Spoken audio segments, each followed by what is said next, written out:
Hello, and let's get into it. The jury to better understand the experiences of either Mr. Miu or the other witnesses during the incident. Mr. Anderson, is there more that you want to say? No. All right. Mr. Trofasi? No, sir. All right. Next, this morning there was a request to allow Sandra Miu to sit in the courtroom despite the sequestration order. Having given it some thought, I will grant that request. The reason for sequestration is to mitigate the risk of witnesses conforming their testimony to what they hear in the courtroom. Ms. Miu has given at least one, possibly more statements to law enforcement, so her testimony is more or less locked in. The attorneys know what she's going to say, and the risk of her deviating from that is minimal. She's also scheduled to testify near the beginning of trial. So I don't see risk to her being present during the testimony and opening statements. Those are the two things I have on my list. Oh, one more thing. Mr. Anderson, how long do you expect to take during your opening? I think about 40 minutes, Judge. Okay. So what I'll probably do is give the preliminary instructions, state opening statement. We'll take a short recess, and then we'll come back in for the defense opening statement. That we break up the afternoon a little bit. Yes, and then are we taking a break after my opening before we do anything else? Probably not. I think we'll just roll right into witnesses after that. Yeah, the plan after, my understanding is the first thing the state's going to do is mark the video in the frames from that video as evidence. We have no objection to its being without a witness. And then it's my understanding they're going to ask to publish it. We have no objection to their publishing it immediately. Okay. So I know that's a little unusual. I just thought we'd give your honor a heads up. Thank you. Appreciate that. Mr. Nelson, you'll be giving the opening statement? Yes. And you'll be giving yours, Mr. Anderson? Yes, for our side, Judge, who's ever in this chair is going to be the one doing whatever's next. So Same? We'll try to, but Okay. yes. We'll do our best then. We'll at least let you know. All right, let's bring the jury in.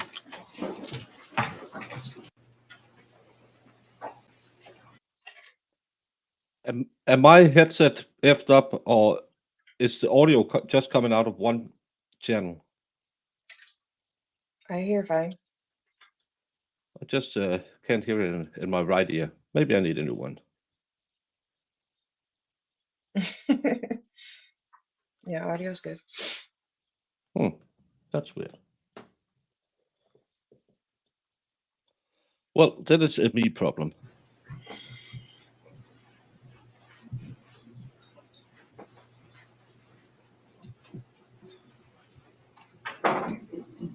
We have one, yeah, that's your. All right, please be seated. All right, members of the jury, good afternoon, welcome back. The first order of business is to administer the jury oath. So I'm going to ask you to stand one more time, raise your right hand, and the clerk will administer the oath. Do you swear that you will well and truly try Well, the issue during the I got it again, trial Jamie. by the court, and unless You think we can discharged by remember the how court, to do it? a true It's been 4 verdict weeks. given according to the law 3 weeks. to the evidence given in court. So, I know. Please have a seat. Available at the spring. All right. Members of the jury, before the trial begins, there are certain instructions you should have to better understand your functions as a juror and how you should conduct yourself during the trial. I am going to read these instructions aloud. I've also published them on the monitors, so you are welcome to follow along if you'd like. Your duty is to decide the case based only on the evidence presented at trial and the law given to you by the court. Anything you may see or hear outside the courtroom is not evidence. All people deserve fair treatment in our system of justice, regardless of their race, national origin, religion, age, ability, gender identity, sexual orientation, education, income level, or any other personal characteristic. People make assumptions and form opinions from their own personal backgrounds and experiences. Generally, we are aware of these things, but you should consider the possibility that you have biases of which you may not be aware, which can affect how you evaluate information and make decisions. You must carefully evaluate the evidence and resist any urge to reach a verdict that is influenced by any bias for or against any party, witness, or attorney. Personal opinions, preferences, or biases have no place in a courtroom, where our goal is to treat all parties equally and to arrive at a just and proper verdict based on the evidence. Do not begin your deliberations and discussion of the case until all of the evidence is presented and I have instructed you on the law. Do not discuss this case among yourselves or with anyone else until your final deliberations in the jury room. This order is not limited to face-to-face conversations. It also extends to all forms of electronic communications. Do not use any electronic devices, such as a mobile phone or computer, text or instant messaging, or social networking sites to send or receive any information about this case or your experience as a juror. But we will stop or recess from time to time during the trial. You may be excused from the courtroom when it is necessary for me to hear legal arguments from the lawyers. If you come in contact with the parties, lawyers, or witnesses, do not speak with them. For their part, the parties, lawyers, and witnesses will not contact or speak with the jurors. Do not listen to any conversation about this case. Do not research any information that you personally think might be helpful to you in understanding the issues presented. Do not investigate this case on your own or visit the scene either in person or by any electronic means. Do not read any newspaper reports or listen to any news reports on radio, television, over the internet, or any other electronic application or tool about this trial. Do not consult dictionaries, computers, electronic applications, social media, the internet, or other reference materials for additional information. Do not seek information regarding the public records of any party or witness in this case. Any information you obtain outside the courtroom could be misleading, inaccurate, or incomplete. Relying on this information is unfair because the parties would not have the opportunity to refute, explain, or correct it. Do not communicate with anyone about this trial or your experience as a juror while you are serving on this jury. Do not use a computer, cell phone, or other electronic device, including personal wearable electronics, applications, or tools with communication capabilities, to share any information about this case. For example, do not communicate by telephone, blog post, So now I can hear it. instant message, social media post, or in any other way on or Uh, off the computer. Which one Do is not the permit defendant? anyone to It's the communicate defendant with on the you right. about this matter, either in person, electronically, or by other means. If anyone does, despite your telling them not to, you should report that to me. I appreciate that it is tempting when you go home in the evening to discuss this case with other members of your household, but you may not do so. This case must be decided by you, Our the volume. jurors, God It dang based it. on the evidence presented in the courtroom. Well, that's because I People turned not down serving on this the jury audio. It's have just not your heard the instructions. evidence, So I just want to and say it is hello. improper for them to influence And your welcome, all of you. deliberations and decision in this case. After this trial is completed, you are free to communicate with anyone in any manner. These rules are intended to assure that jurors remain impartial throughout the trial. If any juror No, has reason to I didn't believe that I another turned it juror down because has violated that's these jury rules, instructions. you should report that to me. If jurors do not comply with these rules, it could result in a new trial involving additional time and Audio is back up again. I turned it down so I could talk over it. Yeah, it's just jury instructions. significant expense to the parties and the taxpayers. You are to decide the case solely on the evidence offered and received at trial. Evidence is, first, the sworn testimony of witnesses, both on direct and cross-examination, regardless of who called the witness. Second, the exhibits the court has received, whether or not an exhibit goes to the jury room.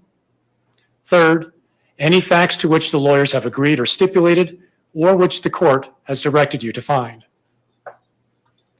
It is not necessary that every fact be proved directly by a witness or an exhibit. A fact may be proved indirectly by circumstantial evidence. Circumstantial evidence is evidence from which a jury may logically find other facts according to common knowledge and experience. Circumstantial evidence is not necessarily better or worse than direct evidence. Either type of evidence can prove a fact. Attorneys for each side have the duty and the right to object to what they consider are improper questions asked of witnesses and to the admission of other evidence which they believe is not properly admissible. You should not draw any conclusions from the fact an objection was made.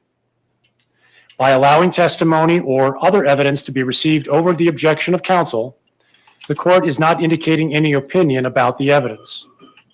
You, the jurors, are the judges of the credibility of the witnesses and the weight of the evidence. You are not required to, but you may take notes during this trial, except during the opening statements and the closing arguments. The court will provide you with materials.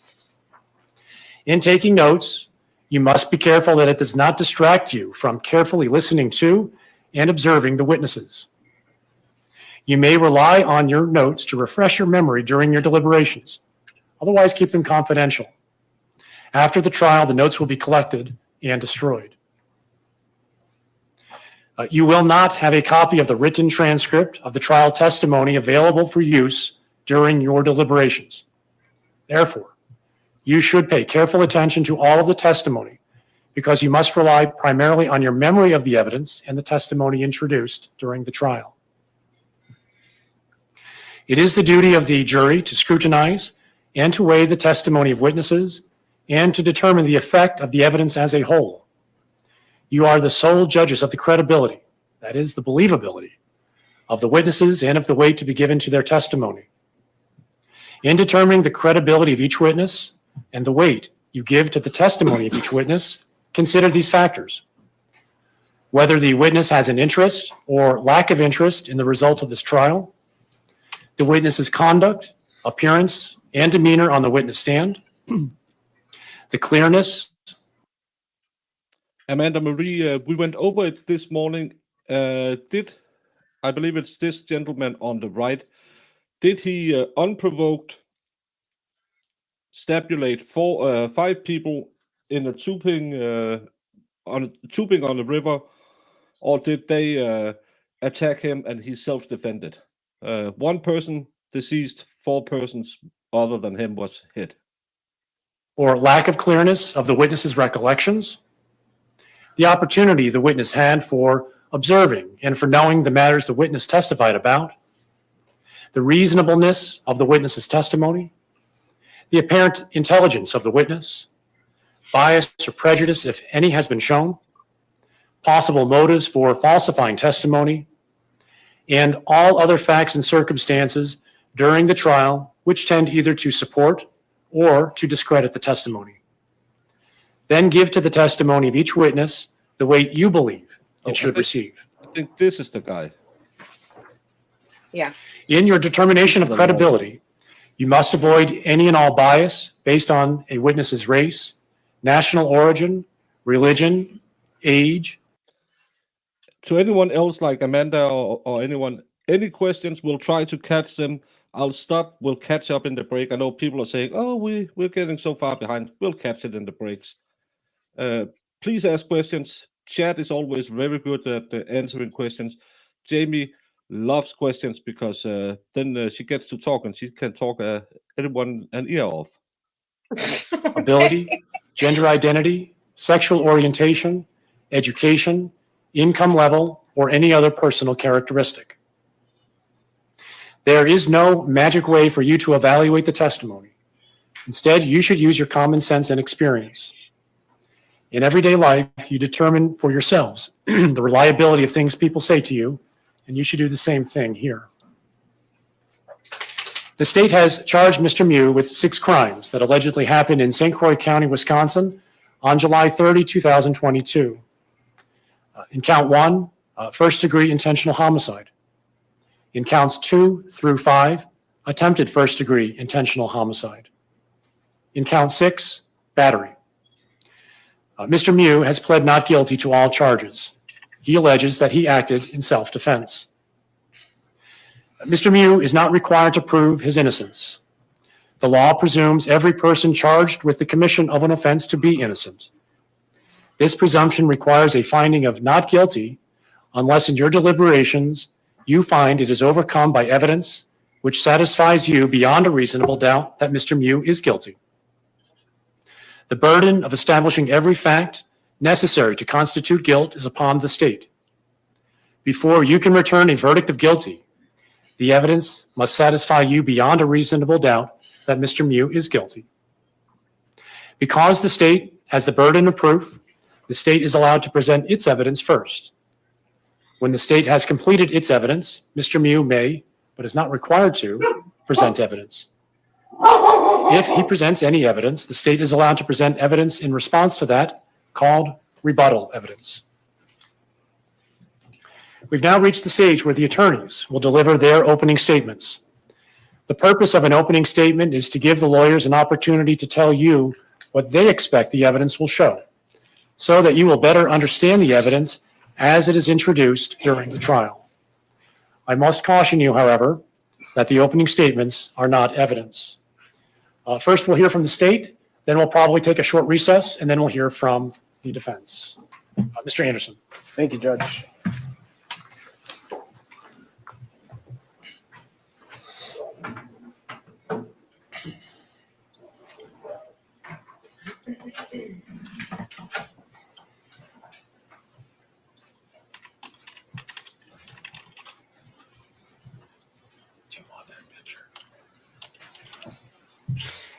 All right, let's hear it. Hey, Randy.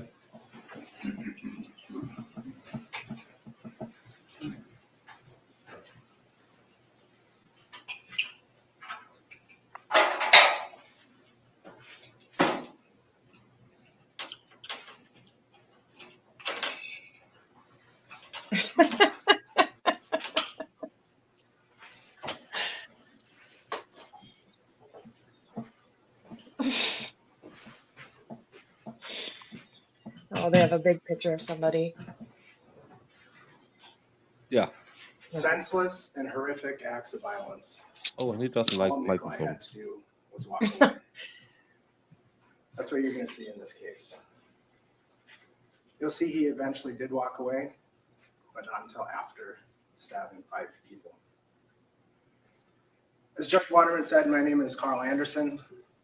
My co-counsel, Brian Smestad, and I represent the state of Wisconsin in this case. It's our duty to prove beyond a reasonable doubt that Nicolae Miu is guilty of all charges. You're going to hear in this trial that Nicolae said it was self-defense. But there's a video of what happened. You're going to see the video. You're going to see the sequence of events. You're going to hear a lot in the video. You're going to hear people yelling at Nicolae over 20 times, some version of "get away, go away." You hear the boys, the teenagers yelling, get away from us, get the fuck away, get back, get away from us, walk away, walk away. You're going to hear that there's another group of tubers, adults, who hear this and come over to help the boys. You're going to hear them yelling, go, get your ass and go, get your ass and go, go. You're going to hear that Isaac's group and the group of adult tubers, I'll probably refer to them as the Carlson group throughout the trial, didn't know each other, still don't know each other. You're going to hear from both of those groups testify about what they saw. You're going to hear that there's 6 victims in this case. One that was punched, 5 that were stabbed, and you're going to hear from all those victims except Isaac Schuman. That's because on July 30th of 2022, Nicolae Miu killed him. It was the summer before Isaac's senior year of high school. He was living in Stillwater, Minnesota with his mom, stepdad, brother, and stepsister. He was looking forward to going to college after high school. The photo on his left is his last school photo from his junior year of high school. The photo in the middle was his last birthday. He went out to celebrate at a restaurant with his family when he turned 17. Photo on the right, he was showing off the new trailer he bought to his mom for his new car detailing business.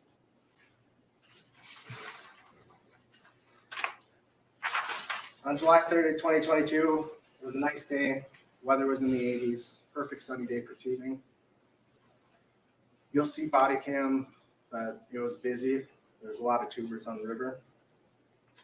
Isaac was tubing with 5 of his best friends: Alex Bang, Juwan Cockfield, Owen Peliquin, Ryan Nelson, Landon Weiner.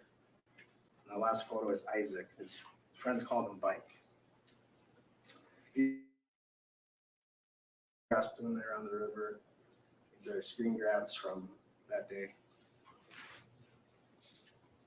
The other group you hear a lot about is the Carlson group.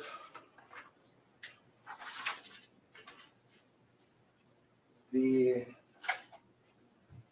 only one who was stabbed out of Isaac's group was Isaac. The rest of the people stabbed and punched were from the Carlson group. Riley Madison was stabbed. Dante Carlson was stabbed. AJ Martin was stabbed. Tony Carlson was stabbed. Madison Cohen was punched.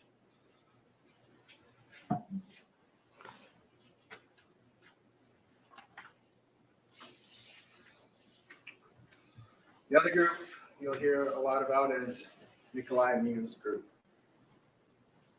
Some of these folks you'll hear, they're all out with friends. They're all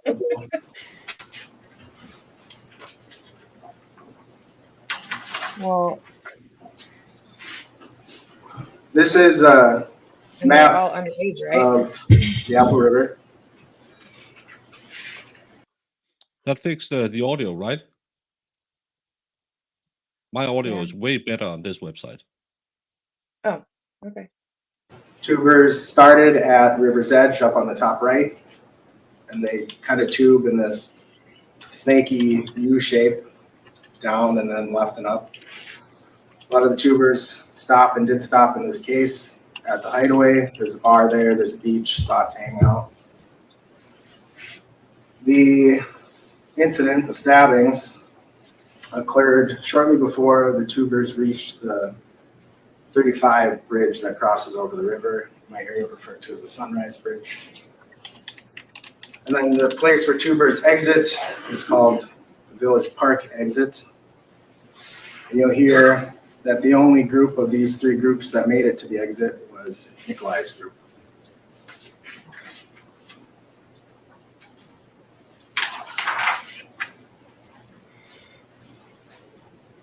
You'll hear that shortly before the incident, Ariel's phone got knocked in the water.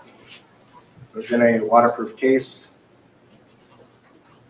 You'll hear testimony that he wasn't that worried about it. He said he has insurance for his phone, but Nicolae insisted on looking for it. So the group ends up waiting at the sandbar. Nicolae goes downstream. He's got goggles and snorkel. He's going to look for the phone.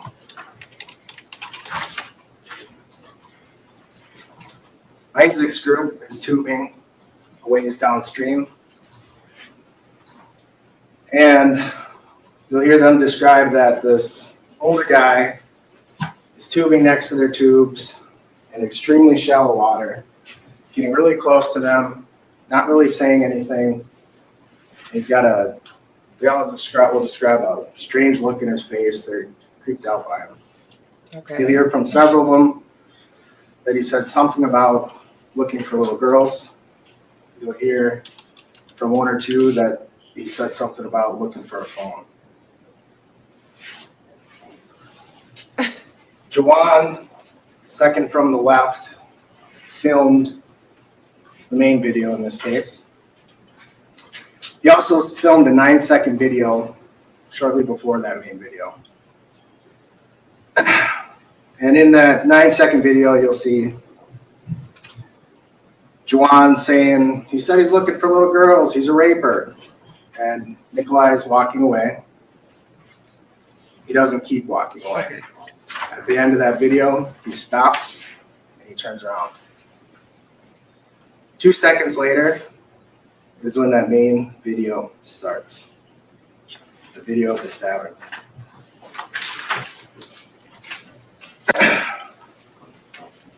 You'll see at that start of the main video, Nicolae is walking towards the group of tubers. They're down in their tubes, the teenage boys, Isaac's group. In the beginning, when Nicolae is walking towards him, he's got his hand down on a pocket, the right of his shorts. You'll hear from people from his group that that's where he kept his knife. You'll see in the video that he then starts to run. He runs at the boys who are down in their tubes. That's the only time in this video you'll see Nicolae run, when he runs up on the group of teenage boys. He doesn't even run after stabbing 5 people. He walks away. There's his hand on that pocket. He's carrying his snorkel and goggles. That group in the background there, in the middle photo, that's the Carlson's group. They eventually come over in response to the yells of the kids. Nicolae puts his goggles in his mouth and grabs onto their tubes with 2 hands. You'll hear in the video the boys are yelling, "Whoa, whoa, what's this guy doing, weirdo?" You can see their reactions in the video. That's Alex Bang on the left. Nicolae drops his goggles and snorkel in the water. He then starts reaching in the water where they fall into the water. He starts walking around their tubes. They're yelling at him, get away from us, walk away." They're also chirping at him. You'll hear Juwan saying, "He's a pedophile." Nicolae says something back. You can't hear it in the video. He's standing, now this is facing downriver. So the direction they're tubing, that's that bridge going over the river in the background. Boys are yelling, "Get away." That's Isaac in the middle photo with the white hat, purple trunks. It's Isaac again in the left photo, standing with his hands up, fingers splayed. You can see a gold bracelet on his left wrist. You see that again later in the video. At this point in the video, you hear the boys start to cheer. And that's because you'll hear from them that the Carlsons, some adults, were coming over to help. Those 2 people you see walking over are Madison and Dante. Madison's later punched, Dante's later stabbed. There's Isaac's bracelet. As Madison is walking over, she's yelling, "Go, go, go." Nicolae says, you'll hear it in the video, "They took my snorkel." Madison's pointing and yelling for him to go. Life. But again, they are antagonizing him. And, What is happening? and she has the international sign of good decisions, an open beer can in her hand when she comes over there. Yeah. And they're all like high school kids? Yeah. Yeah. You can see in that pocket on his shorts, metallic clip, his pocket knife. Madison's pointing and yelling at him to go. Nicolae turns his back to her, looks back at the group of boys in the right photo. She drags him back away from the boys, back to her. They are claiming self-defense. If you saw the morning video, he claims they hit him multiple times before he pulled out the knife. We hear from her, that's why she went over there in the first place, was to try to get him away from the boys. She keeps telling him to go. He starts smiling.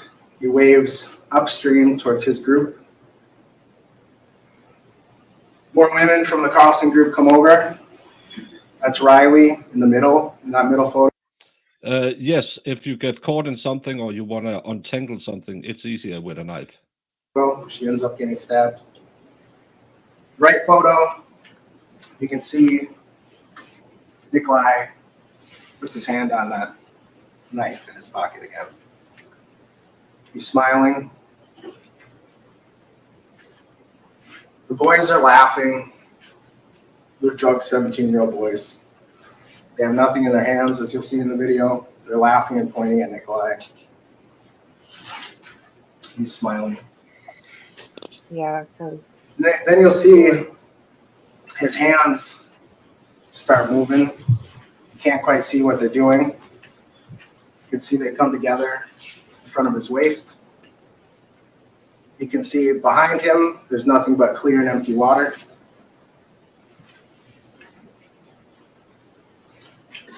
As Madison and Riley, two women, are talking to him, telling him to leave, he takes out his knife. He opens it, blade up, still smirking.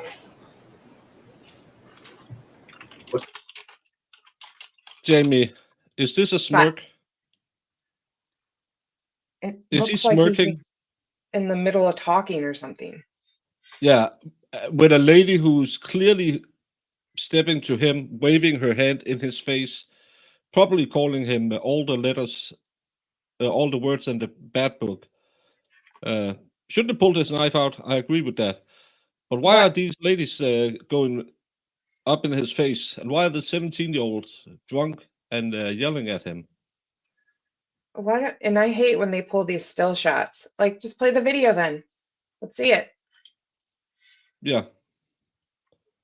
Like, they keep saying he's Uh, laughing and smiling. Like, yeah, he's just having a good old time, I'm sure. No, we are in the middle of opening statements. Looking straight at the women.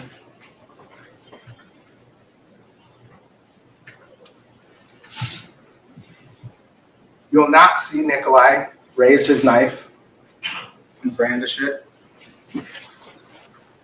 You'll not hear him yell at anyone to get back.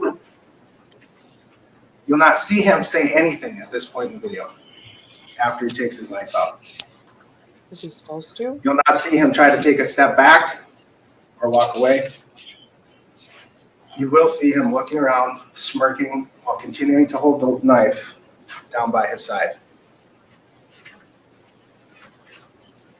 While holding the knife, he looks around, looks back over at the boys. You can see Riley leaning over, trying to keep his attention. Nothing but clear water behind him. You'll see Madison's got sunglasses on. Some more people from the Carlson group come over. That's AJ in the yellow swim trunks. He gets ultimately stabbed, you'll see. That's Dante in the right photo. He gets stabbed. This entire video is 3 minutes and 23 seconds long. It's not a very long video. But from the point in the video when witnesses say Nicolae punched Madison until you see Nicolae walking off after having stabbed 5 people is only about 20 to 25 seconds. It happens very fast in the video. You'll see that when you see it played in real time. You'll see the boys are loud, they're boisterous. You'll hear that in the video. There's a lot of yelling. Pedophile is looking for little girls. Go, get away from us.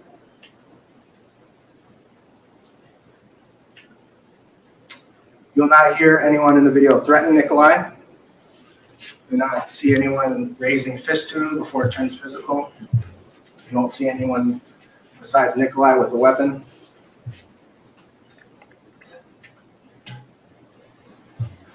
You don't see the boys touch Nicolae until after stabbings start. The next portions of the still frames is moments before the witnesses say it turned physical when Nicolae punched Madison in the face, who was one of the women standing in front of him. The Carlsons say he punched Madison.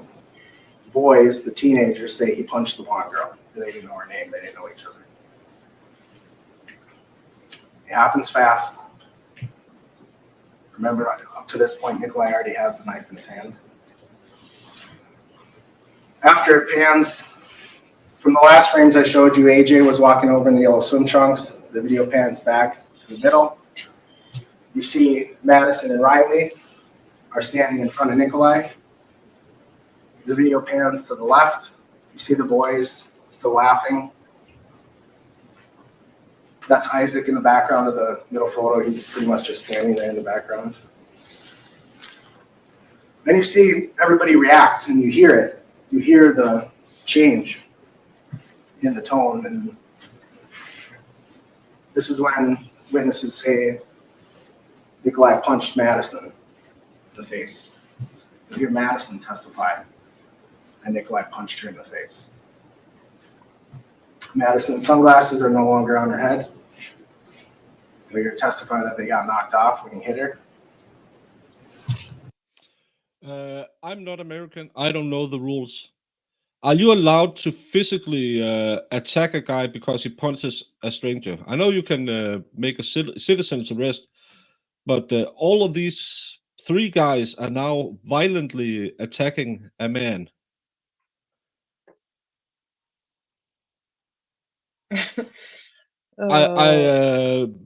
So far, battery because he punched her in the face. We don't know what happened, but it looks like at least 3 guys are in here, very close to him. But we know how it went when that big guy got his life taken away from him because ladies started a fight in a bar. Yeah.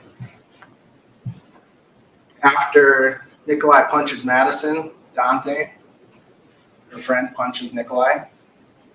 You can see that in the right frame. Again, Madison's sunglasses no longer there. Nicolae goes down in the water.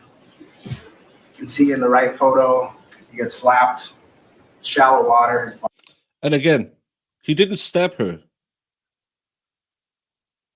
He didn't stab anyone before he ended up there. Right, Fox? That's what I was thinking. Yeah. But again, he didn't stab anyone, and now he's on the ground. And they're in water. Like, you know how easily he could have been drowned? Flux, you used to be in the military. But is it a good idea to be on the ground when someone is attacking you? Lots in the water, essentially. That's AJ in those photos pushing on Nicolae's back. You'll see that the push doesn't really do anything. Nicolae gets right up with the knife in his right hand, lunges at AJ as AJ is going to push him again. As AJ is pushing Nicolae, Nicolae stabs into his lower abdomen with the blade up, slices out his stomach. You can see in that right photo, he just missed his throat, chin. In the middle photo, you can see AJ's stomach opened up on the bottom, right above his swim trunks. Ew. From the push from AJ, Nicolae goes down, lands in his butt in the water again. You won't see anyone in the video pounce on him at this point or approach him, try to hit him when he's down in the water. You see him try to grab at Tony. That's Tony. You'll hear that's Tony in the jean shorts. Tony walks by him. Tony has his back to Nicolae. And you'll hear Tony yelling in the video, "Get back, get back." You hear testimony from Tony that he thought he was breaking up a fist fight. So he's yelling at somebody off screen to get back. He has his back to Nicolae. He already had the knife out when they rushed him. Nicolae gets up, still with the knife in his hand. That person in the top left of the left photo is Riley.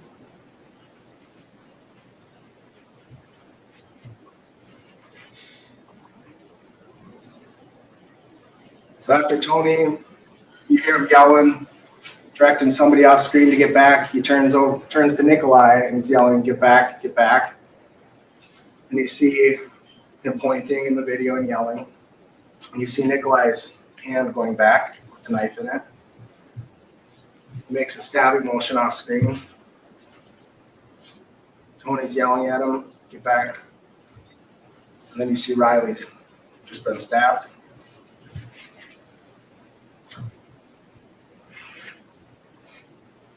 Who's in jean shorts and water? That group in the background there that Nicolae's facing with nobody.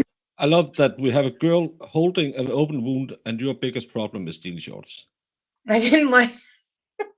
She's literally bleeding in this picture. This will probably be demonetized. And you're thinking, George, do you think you're John Cena? Between him and that group is his group. That's his group of tubers. Tony, you'll see and you hear from him when he testifies that he's just yelling at Nicolae to go. Nicolae doesn't. Again, that's his group. In the right photo, the guy with the aviators, that's his friend Ariel, almost up to Nicolae. Nicolae doesn't walk back to his group. Instead, he turns to Tony with the knife in his right hand. He stabs at him twice. You can see Riley bleeding in the background. Ariel, Nicolae's friend, is there as he's lunging the knife at Tony. That hand there on the bottom right-hand corner, you'll see more clearly in the next still shots. Isaac goes to shove Nicolae. See the gold bracelet?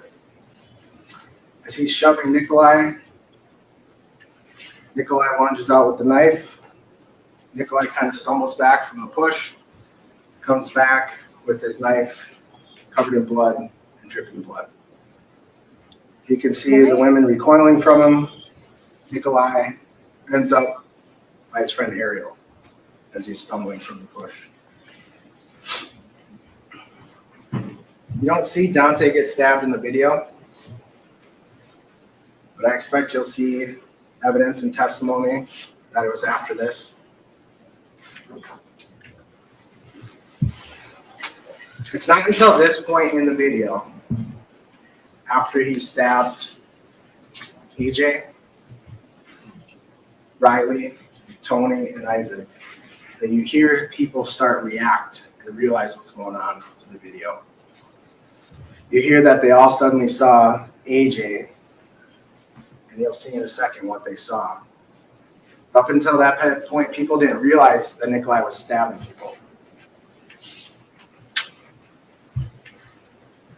You'll hear in the video the shock and disbelief as what just happened. The camera pans around, you see Nicolae looking in the direction to where AJ and Isaac are. I'm sure AJ is in the water. I'm sure someone will put these pictures up on Discord. This will lead my channel. It's not nice to look at. Oh, was it? I didn't notice.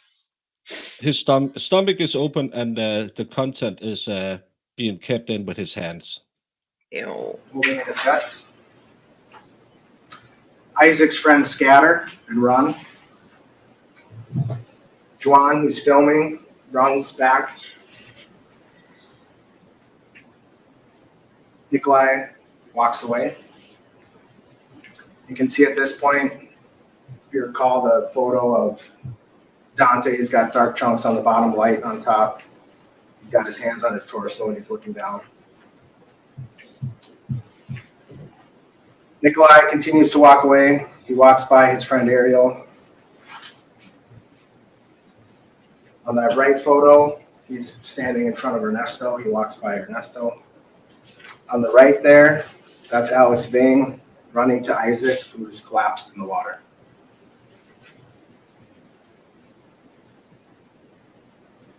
You see AJ struggling.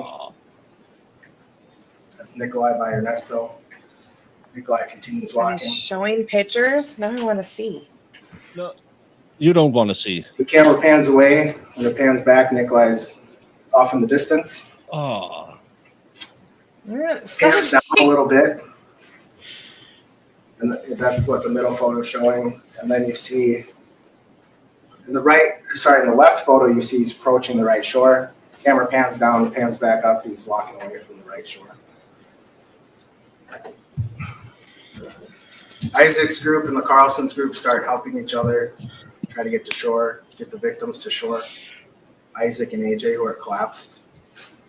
Nicolae starts walking back from the right over across to where his group is at the sandbar. Camera pans around the water. Water's running red. It's Isaac's hat floating by. Nicolae is almost back to his group. You can see people trying to help AJ and Isaac.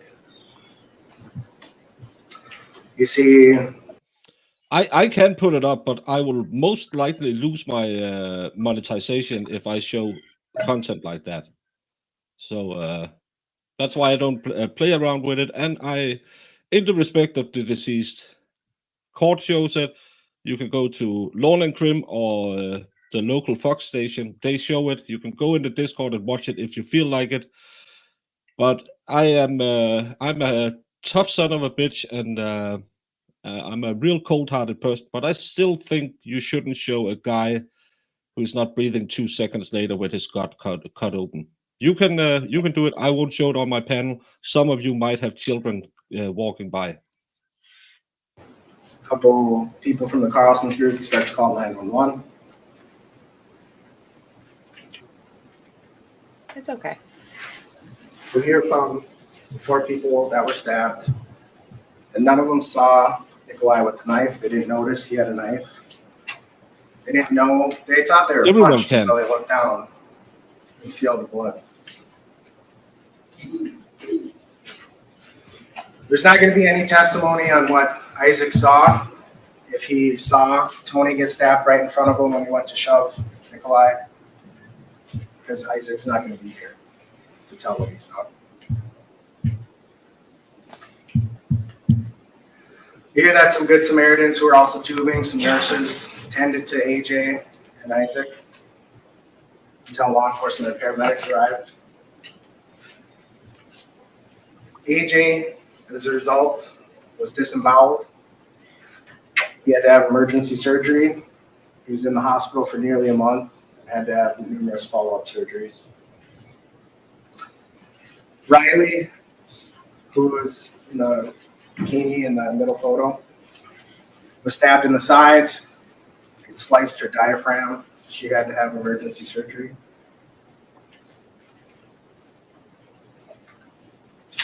Tony was stabbed twice. One, he'll describe how he kind of blocked it. He thought it was a punch coming in, so it just kind of scratched him, but the other one went into his torso. Isaac was stabbed in the chest and the torso, cut clean through 2 ribs, and sliced his heart. Died almost immediately. He was 17 years old.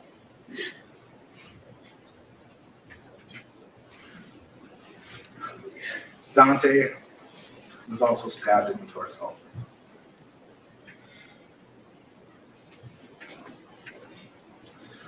Nicolae returned to his group.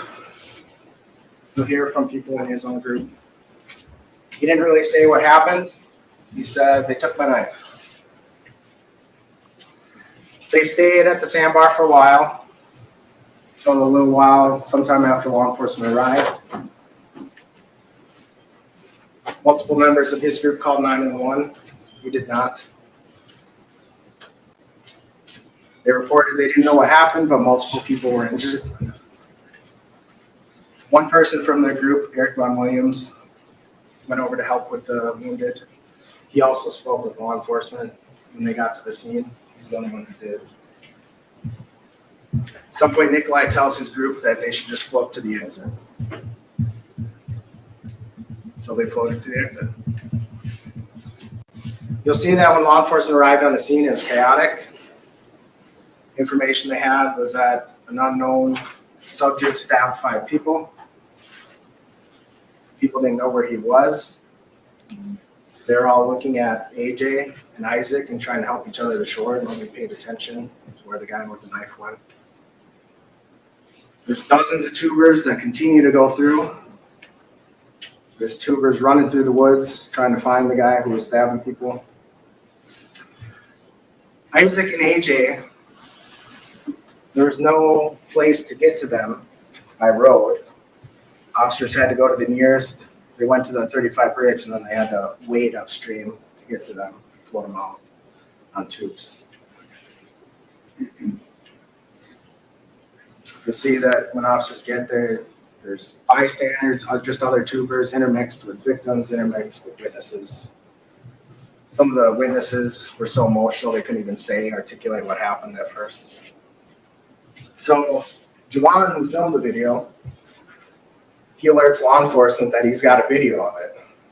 And he pauses it at an image of Nicolae from the video. That deputy circulates it around to other law enforcement who are responding.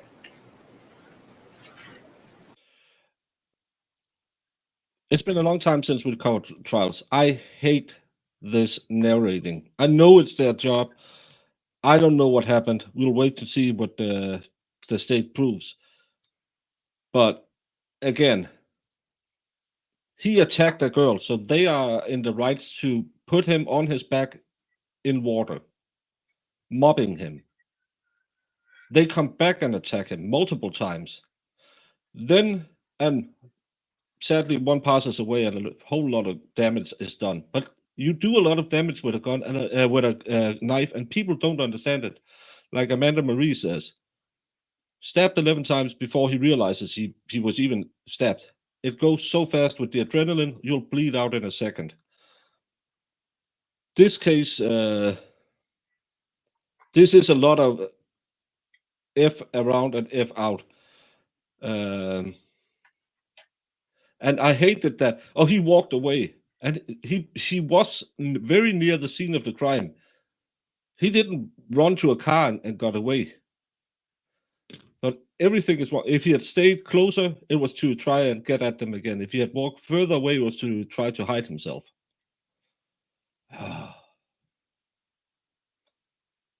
Yep.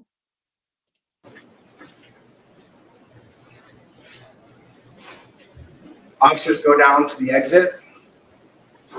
One deputy walks right by Nicolae and his group because he's looking for somebody who matches that photo. The report's all that they had where he was by himself. Deputy walks right by Nicolae, but then 2 citizens, one employee of River's Edge who had the photo, and a friend of the owner of River's Edge alerted law enforcement that they think this guy matches the photo. Nicolae is apprehended. Members of the group asked, why is he being detained? You have the wrong guy. This is how he was dressed when law enforcement made contact with him. You'll see the body cam, Nicolae doesn't really show any emotion when he's taken into custody. You'll see a video of Sheriff Knudsen when Nicolae is in the back of the squad car. Sheriff Knudsen goes to check on him. How are you doing? You doing all right? Nicolae says, what's going on? I hear somebody got stabbed. And I fit the description. Nicolae is later told by officers that he's under arrest for homicide and attempted homicide. Ultimately, Nicolae is interviewed by Lieutenant Randy Hart. In that video, you'll see the recording of that interview. His version varies drastically from the video. of the incident. The interview is about 45 minutes long. We'll get to see that video, but I'll highlight some portions of it. When Nicolae is interviewed, he's not told there's a video. Lieutenant Hart shows him a screenshot, that one that went around to law enforcement. She asks if he knew that they took his picture. He says, no, he didn't know that. And then he asks if she has any other pictures of him. What other pictures did they give you? So up to this point, Nicolae told his group they should leave the scene of the stabbing, put on the jacket, hat, and sunglasses, tried to walk by law enforcement at the exit. He said to Sheriff Knutson, I heard somebody got stabbed, and he was told he was under arrest for homicide and attempted homicide. So you'll see in the video, Lieutenant Hart is explaining he doesn't need to speak with her. Nicolae responds, The kids claimed he was a PDF file. or I can say it was self-defense. Self-defense. There's lots of people that came to me, self-defense, and they produced 2 weapons when I took from them. And that's the only thing I can tell you. They hit me, they were on top of me. I don't remember anything after that. I just remember I ran away. You'll see that Nicolae repeats over and over throughout the interview that they pulled knives on him. Because of that, he feared for his life. He also repeatedly says they knocked his goggles off his face. He says they're trying to pull his swim trunks down. And they snorkeling, so they took my snorkel away. They threw it in the water. They grabbed my pants. One wanted to pull my pants down, and I grabbed onto them. And I don't know who that kid was, but he had a knife on him, and there was another knife, a longer knife, looked like a kitchen knife. They came, they grabbed my snorkel, and they threw it in the water. Those goggles are lost. They took them, they grabbed them off my face, and threw them in the water. Not only does Nicolae say repeatedly throughout the interview that they pulled knives on him, he says he did not have a knife. I feared for my life. There was the truth. And they started hitting me, pointed a knife at me, and another kid pointed a knife. I thought that was it for me. So actually, I took it from one of the young kids, and I think that's when I swung back. When you watch the video, the only thing you'll see in other people's hands in that video are drinks, cell phones, and a vape pen. You'll hear testimony from both Isaac's group and the Carlson's group that none of them had knives. Nicolae again, one had it in his hand, so I took his hand and I bent it. I poked him with his own hand, and I took him from his hand, and then I swung. So I don't know who I hit.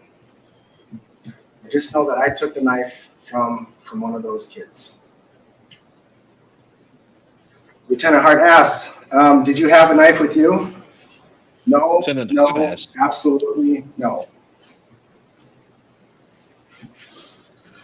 Nicolae says he's telling the truth, that he does not know where his knife was. He says he had one earlier to cut the string for the tubes right at the beginning. I left it on I don't even know what I did with it. I either gave it to one of the people or I put it in my truck. To tell you the truth, I don't even know. I don't even know where it's at, to tell you the truth. Maybe one of the bags we had with us, it may have been in, I don't know, maybe I left it and put it back in the car. It really says everything happened fast. He doesn't know why they attacked him. I don't even know why they took my snorkel. Don't know why they wanted to pull my pants down. I don't know why they're being so mean. Why did they want to scare me with a knife? They're scaring people on the river. It's a family-oriented river with knives, and what they did. I just grabbed the kid's knife. I didn't even know I was holding it right. I grabbed it from him because he tried to poke me with it, so I feared for my life. He says it over and over. They're pushing me, shoving, I tripped, I fell down. I got up, and that's where I saw one of the kids there, closest kid with the knife, and I grabbed it from him.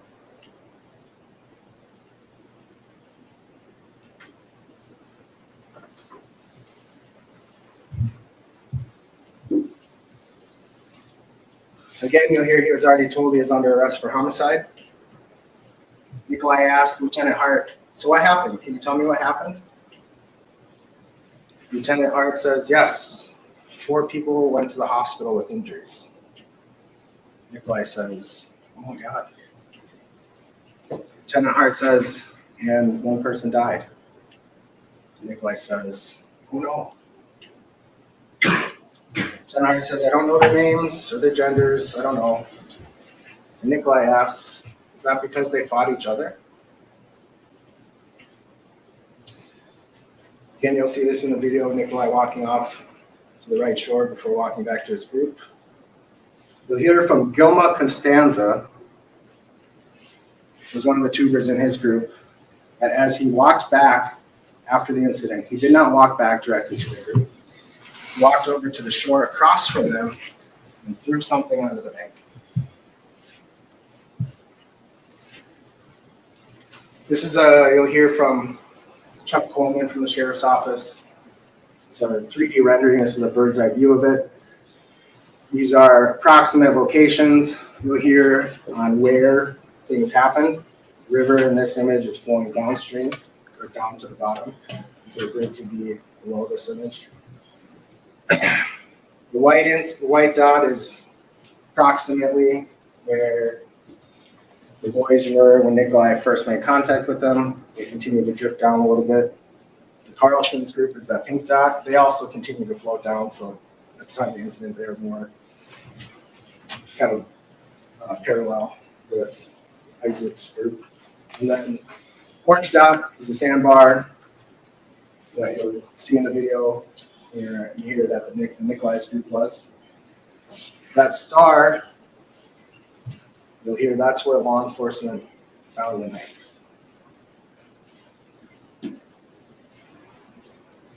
Didn't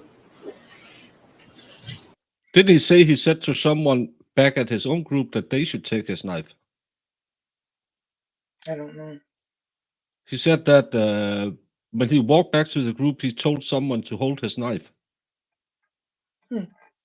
But he tossed it before he went back there. This is that knife that was found on the shore. You'll hear that this knife was sent to Wisconsin State Crime Lab, tested positive for blood. It was compared to DNA samples of the 5 people that were stabbed. It had DNA, Dante, and Isaac on it.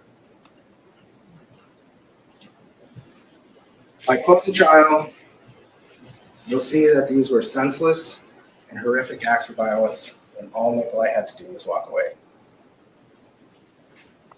At the close of trial, the state will ask you to find Nicolae Miu guilty of first-degree intentional homicide of Isaac Schuman, attempted first-degree intentional homicide of Ryan Madison, A.J. Martin, Dante Carlson, and Tony Carlson, battery of Madison Cohen. Thank you. The kids, yeah, I was gonna say, kids need to stop too. Yeah. At what point does he lose the obligation to retreat? The second or the third time? Thank you. Members of the jury, we are going to take a short recess. We'll come back at 2:10. Please take the defendant in this case.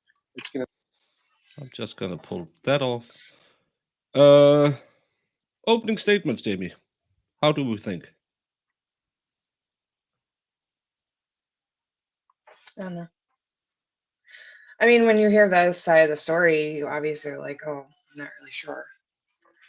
For me, I'm not really sure yet. You have to. I have a problem with him brandishing the knife in the first place. If it's only the 2 ladies standing up there close to him.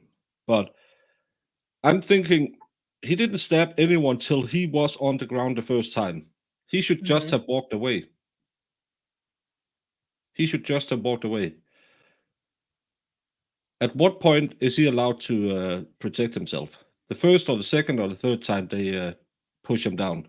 You saw that guy heavily lean on his back.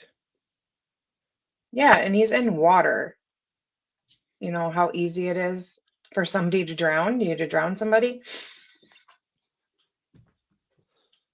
Yeah, and again, these guys, that lady who allegedly got punched wasn't a part of their group. Well, So and is this something we're going to see? Because if it's just somebody saying that's what he did and nobody actually saw it or it wasn't on video, I mean, that's just somebody saying that's what happened. Because if that's the woman that got punched and she's still standing, what did, we don't see. I don't think there's. We read about the videos this morning, I know, but what they were and showing. they didn't say anything about videos showing her getting punched. We will. I'm pretty sure that we will see the videos during this trial. Hopefully, I can show it because I am already not advertiser friendly, but I was that before I started. So I took stipulation out of the headliner.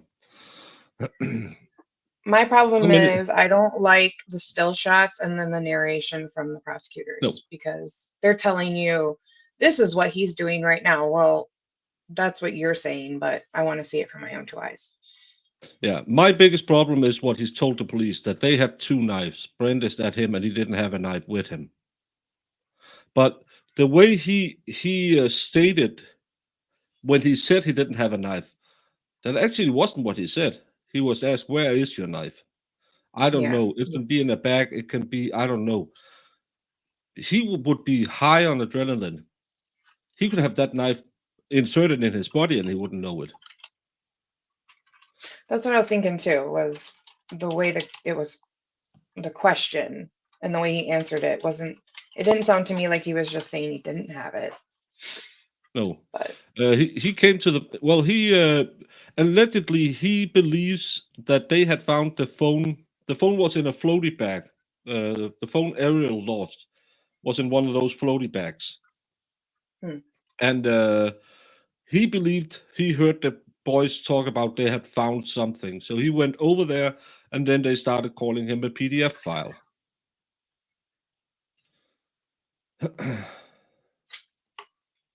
Well, that's the funny part, because in Denmark you can't do that because we don't have opening statements, so you don't get to tell your narrative. Because now the jury will sit and see that and think, "Oh, that's what the picture shows." Instead of you'll watch the video without narration. You can say, "Oh, that's the point where she's stabbed. That's the point where she's stabbed." In yeah. Denmark, you wouldn't be allowed to narrate the video and say, "Clearly here you can see he does that." Hmm. Yeah, I have a problem with premeditation as well.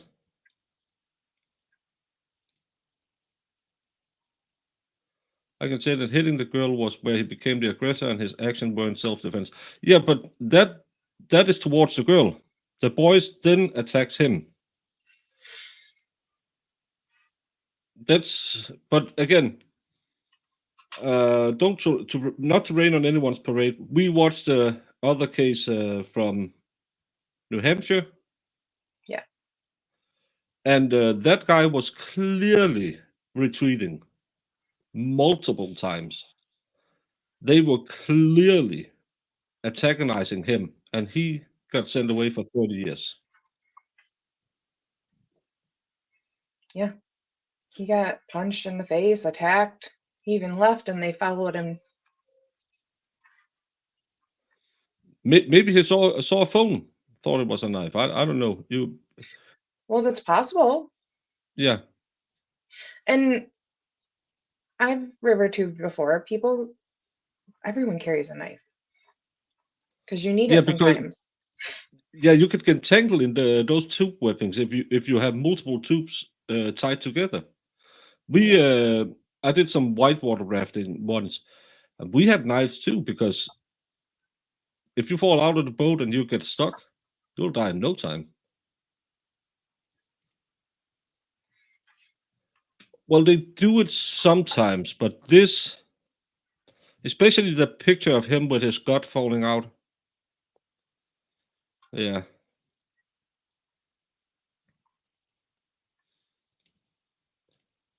He pulled a knife and punched her without them touching him. They were right to fear for their life if he punched first. Yeah, she was, but was the boys who stood 5 feet away. That's going to be interesting. That's one of those Branca questions. It's A glimpse. Yeah, So thank you, I- Aaron. Yep, Thank we're you, going Aaron. back 5. Yep, we're going back to another Nelson. Aaron Nelson now delivering Nicolae Miu's response. Here is your defense opening statement in the St. Croix County Courthouse in Hudson.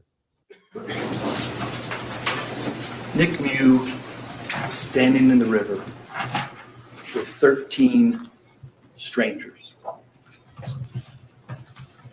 13 drunk, angry strangers. 13 against 1. They yelled and they screamed in order to attract a crowd. They got a crowd. They told lies to make the crowd angry.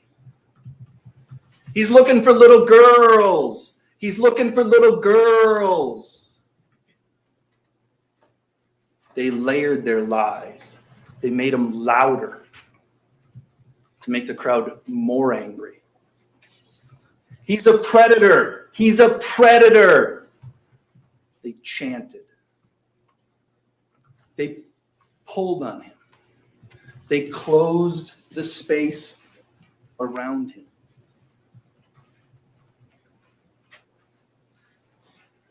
They got up in his face and they pushed him. Somebody else pushed.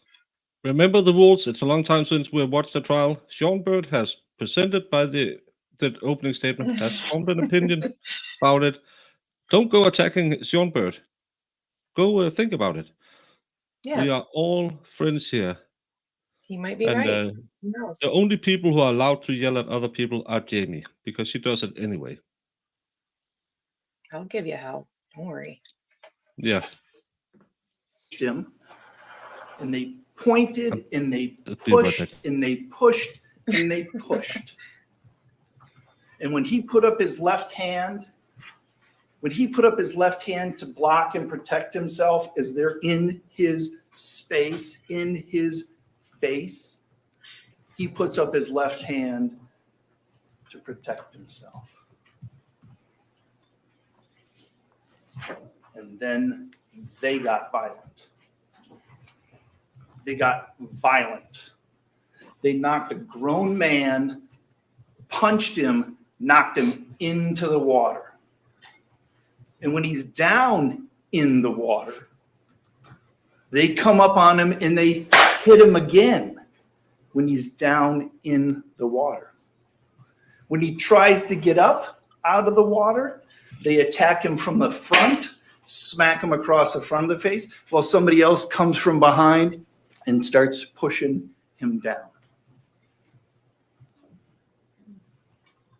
In that moment, he feared for his life. And he responded in self-defense. Let me show you what they did. Dante Carlson, who had earlier come over into that group, right? His dad had sent him over to help Nick. But the crowd got Dante going, and it didn't matter. He was going to hit him.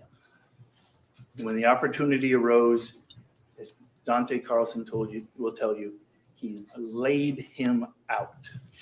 Knocks a grown man back off of his feet, where it's not just his butt. You'll see on the video, it's his shoulder, it's his head. He goes into the water. He didn't have a measuring stick. He wasn't figuring out what the height of the water is. He went in the water because they hit him into the water. And when he's down, you'll see he's down in the water. And Dante Carlson, who punched him with his right hand, right? He was so confident. He was so confident. Had his beer in his left hand. And then he's given a beat down with his right hand. He then runs around him as Nick is falling into the water. And he's in the water. He runs around him with the beer in his hand because he knows he's got his group around him. And then he comes around and he smacks him again. You can see in the first photo, you can see the shadow of Dante's arm coming across. And you can see it hits him across the face and across the ear. That's not just a slap. That's a full hand. You'll watch the video. It knocks him down. That'll be 30 days in And then Denmark when if he's down. he is He's he was down in charged the with water. assault. You'll see AJ Carlson, who you'll hear tells you that he came over there to mediate. But for whatever reason, You can clearly see how hard he presses on his shoulder in the middle picture. Yeah. He's trying to get him underneath water again. That would scare me.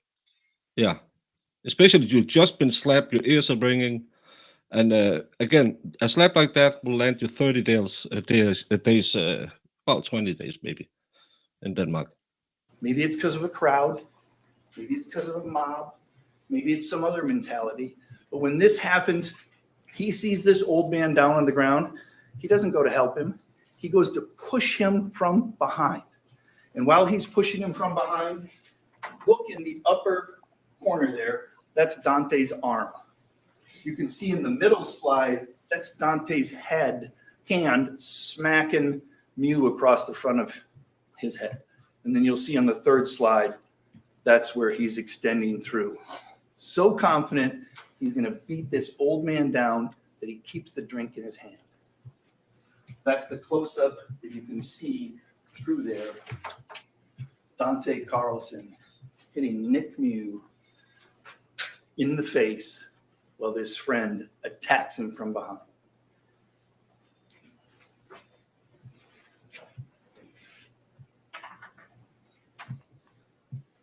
You're going to need to make some choices in this case, right? Make some decisions.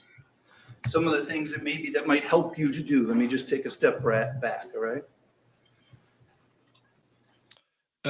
Underwood, because his friend lost his phone in one of those floaty bags. And when he went down to look for it, he believed he heard those kids talk about they had found something. So he went over to talk to them. And that's when it started. Yeah, and they started yelling. Yeah, they started calling him a PDF file. Who is Nick Miu? Who's the man that they wanted to beat down on the river? We're going to tell you about that. How did he get there? What made him be in the river on that day, as we saw here earlier? And we'll tell you that story. And then lastly, why did this angry mob, this pack of players, why did they attack him? And we're going to tell you that. First, who is Nick, right? Nick's 54 years old, lives in Prior Lake. He's married, right? See a photo of, you'll hear from his wife, Sandy, right? She's going to be a witness. She was there with him that day. Him and a bunch of other 50-year-olds went to go have a peaceful day on the river, right? Nick grew up in Romania, right? And when he was about 15 or 16, he immigrated over here. We're not going to get really into it. Romania was not a good place to be in the 80s. Communist dictator, all kinds of other bad stuff was going on. And Nick's dad, like a lot of people in the world, wanted to have a better place for his family to grow up. So they, as political refugees, were accepted by a church in Minnesota, and they came over to Minnesota. When Nick was growing up, his first language was Romanian. Because he lived in this communist dictatorship, he also needed to learn Russian. Because he was in Europe, he also learned to speak French. And because he's a pretty smart guy, he also learned Latin. So when he was 15 and 16, he comes over to the United States And then he picks up English as his 5th language. He can speak fluent English. He's fine. But I think it's important for you to know that's not his first language. When he graduates from high school in Minnesota, he decides he wants to go on and further his education. And he goes to school in South Dakota. He becomes a mechanical engineer. And he's worked as a mechanical engineer for years and years. Bit of a handyman, as I imagine a lot of engineers are, right? I don't think of myself as a handyman. He's a handyman, good with tools, hangs out with tools, and you'll hear from other people how he's used tools in the past. And you'll hear that you'll hear on the tape as he tells the police, live in a peaceful, quiet life in Minnesota, never been in trouble before. Him and some of his work friends, as all of us sometimes as adults, our circle of friends tends to be people that we work with. He has a group of friends, Amanda and Ernesto. They've been down the Apple River before. In fact, they've invited him before, and he's been down the river one time before, several years earlier. So they make a plan with all of the group of people that we saw, right? Oh, I forgot one thing here. Nick, like a lot of people, maybe as they get older, isn't of the best health.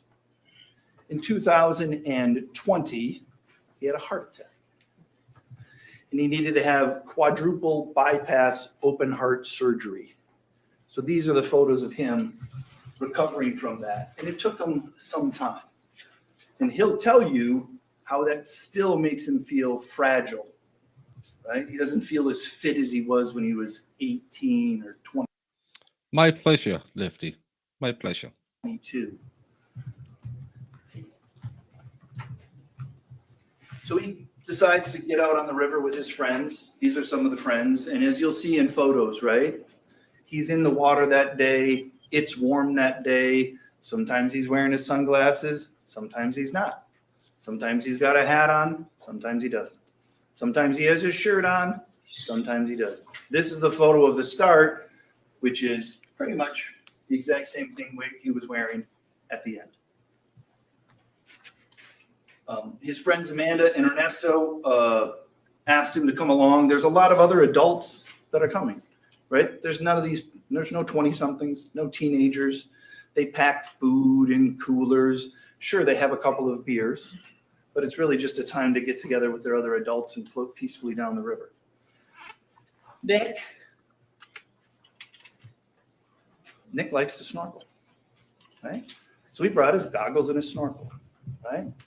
That's just kind of who Nick is. He's a bit of an explorer, a bit of a curious mind, and he brought his goggles and snorkel. And you'll see a video of him prior to this where he's just kind of laying in the water, letting the water rush over him. Well, he kind of floats there with the goggles and the snorkel, and he's looking at the bottom of the water. Probably not a lot of exciting things at the bottom of the water in Apple River, but he was there to see it if there was something there. Before he leaves, he gets a call from his friend Ernesto, because Ernesto knows Nick and knows that Nick's a bit of a handyman, and is like, hey, remember last time we had all those strings? We got all those strings. You got to cut up stuff. You got to do this. Can you bring that little pocket knife that you've got, that utility knife? I've seen you use it at my house. You've used it as a tool. Make sure you bring that because we need to cut up some of the strings. So he does. Gets back, packs that up, brings it along. And sure enough, when they get there, they have their provided strings. And then people you'll see, they tie up tubes, they tie up coolers, they tie up everything else. And he uses his pocket knife to sometimes cut those up, right? You'll also see as he's going through on the river that day that his shoes kind of fall apart, right? And you'll see that pictures of his shoes, he's got strings and he's tied them up and he continues to cut with the little pocket knife that he has to make sure that his shoes, his footwear are something that he can have. So they float down the river. All right, this is the group. You saw that photo already with Mr. Anderson showed that to them, right? And again, here he has the hat on. Here he's got the hat off. You'll see later, not surprisingly, when he goes to snorkel, he doesn't have his sunglasses on. And sometimes when he snorkeled, he had a shirt on. Other times he took it off. Here's another picture of him on the river with the group. Again, has the hat back on, depending upon what the sun is like. So, how did he get there, right? Well, as we talked about, Ariel, his friend, loses his phone, right? And whether they wanted to look for it or didn't want to look for it, I don't know how that's relevant. I don't know how his wanting to go help his friend look for his phone is any way important. You'll get to decide that. But we know at the end of the day is it's uncontested. His friend lost his phone. And as you saw in some of those photos, they have these little bags that they put them on, and they didn't know if it was going to float, if it was going to sink. But the water between him and the other two groups was downstream. So if something went into the water, it would float towards where those other two groups were. So Nick used his head and walked where he thought the phone was going to float to, and he goes looking for it, right? And then while he's looking for it, he runs into another group, right? And this is the group that we're going to talk about, two different groups, right? The first group he runs into is this group of high school, right? And you're going to hear that they're drunk. You're going to hear that they were smoking stuff. The one piece of evidence that we know for sure is that at the time of the autopsy, Isaac Schuman's blood alcohol concentration was 0.219. And if you ask his friends are going to say he was the most sober one in the group. So we have this group, they're drunk, they're loud, there's 6 of them, they're football players, they've run as a pack together before. You're going to hear some videos, they're quite confident group, right? And they see this man that maybe others are going to judge upon his appearance. This group of 6 see him and they start making judgments about him based upon what he looks like. He's an old man in the river with goggles, and they don't like it. So they start calling him names, right? And there's a video, you're going to hear it, because they start harassing him. They start heckling him. They're basically trying to humiliate him. That's what they're doing. And Mr. Cockfield, one of the football players, he grabs his phone out and he thinks it's funny enough that he's going to record it. And you'll see that recording just before this where he says, "Grown man looking for little girls." And he thinks it's really funny. And then he screams out, "Raper!" He doesn't scream that out for his benefit of his 5 football friends that are with him. He screams it out to draw a crowd, get other people involved. Now, Mr. Miu may or may not have heard that exact thing, but he hears them yelling and he turns around, and what does he see? He's looking for a phone, right? We know that. And when he turns around, he sees somebody holding up a phone. Maybe he's wrong, maybe he's mistaken about why they're holding up the phone, but he sees them holding up a phone, so he turns around to approach them because he thinks that's the phone he's looking for. I'm looking for this phone, it floated down this way, these kids are yelling. And he starts jogging towards them. As you saw, as he jogs toward them, he's an unfit 260-pound man trying to move through the water, and he picks up his feet for about 4 steps. And then he reaches his hands out to grab their tubes, and when he does so, he puts the snorkel and the goggles in his mouth. Maybe they thought it was an act of aggression. I don't really think it was. You'll get to see it and watch it. But we know nothing happens after that. Because as soon as he goes and approaches, the goggles and the snorkel drop. He loses them and he immediately starts looking for them. That's about 5 seconds into the video. He starts looking for them and they start yelling at him, "Get away, get away, get away." So this is the tubes, right? You as the jury, you're looking downstream this way, right? Nick is standing here in front of the tubes. He looks, he comes up, and then he walks to the other side of their tubes. And he's now on this side of their tubes, downstream from them. He's downstream because that's where he thinks the goggles and the snorkels come. And did he tell the police officer that he thought they knocked the goggles and snorkels out of his hand? Yes, he did. Is that what he believed happened? Yes, it was. Is that what really happened? No, that's not what happened. And the great thing you're going to be able to see in this case is there's a video. There's a video that we can check everybody's testimony against. And you know what? Riley Madison got it wrong. Dante Carlson got it wrong. Madison Cohen got it wrong. Anthony Carlson got it wrong.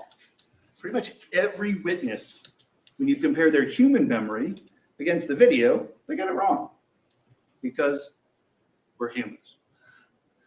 We can't get it as good as the video does. So he got that wrong, but he's still nevertheless looking for his goggles. His goggles are down in the water. He's looking for it, right? He starts walking around there. There's nothing that prevents this group of football players who are screaming at him from just walking around. He's one man, maybe 2 feet wide. And you hear from there, they talk about him walking away, but they can just walk, just float on by and leave this man alone. But they stayed harassed. Richard K. He's accused of stabulating 5 people and 1 assault. 1 person sadly isn't here anymore. The other 4 had surgeries but are doing better. The state claims he more or less unprovoked punched a lady in the face when some guys tried to help her. He went stabulating them. Defense, self-defense, they antagonized him, calling him a PDF file. He was just looking for his friend's phone. They started punching him, shoving him, and he had to fight against them. That's so far what we heard. Right, Jimmy? You're muted. Oh, pretty much. Yeah, that's pretty much the gist of it. Yeah. I just can't get behind anyone thinking that adults should be.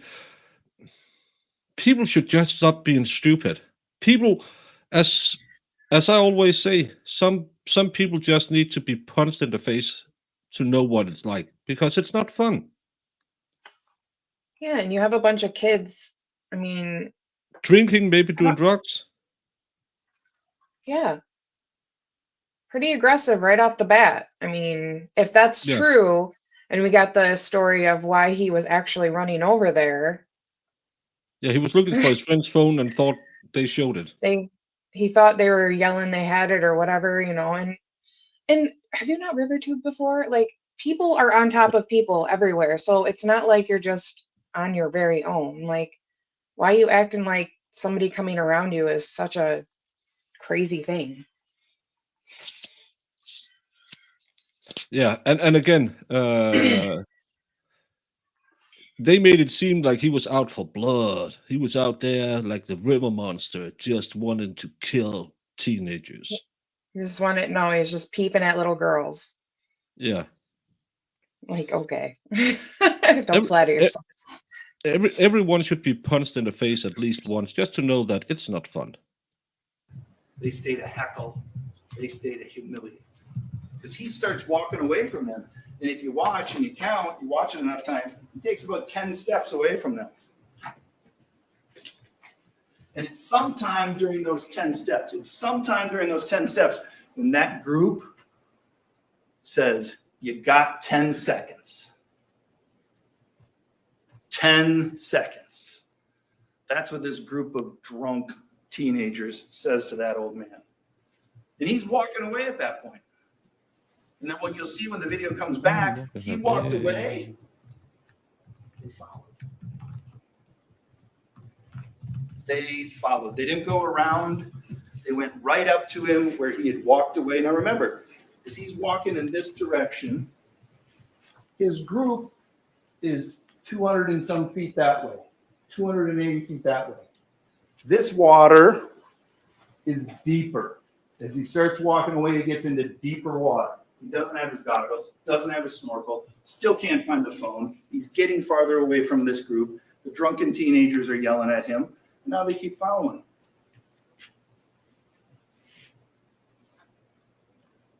him. Now, this video, right? We're going to show some slides from the video.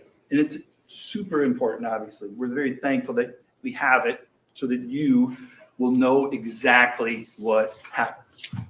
But what you got to remember is the video was taken by Juwan Cockfield. It is from Juwan Cockfield's perspective. It's from his point of view, right? It makes it obvious. And so the person that we're watching oftentimes is Nick Miu, right? But you need to know, which is obvious, that the video is not from Nick's perspective. We're not watching it from Nick's perspective. We're watching it from somebody else's perspective. And why is that important? Because the judge is going to tell you, right? It's important because at the end of the case, you'll need to determine the reasonableness of his beliefs from his point of view. You'll need to determine the reasonableness of his beliefs, not actions. You're here to determine his beliefs and the reasonableness from his point of view.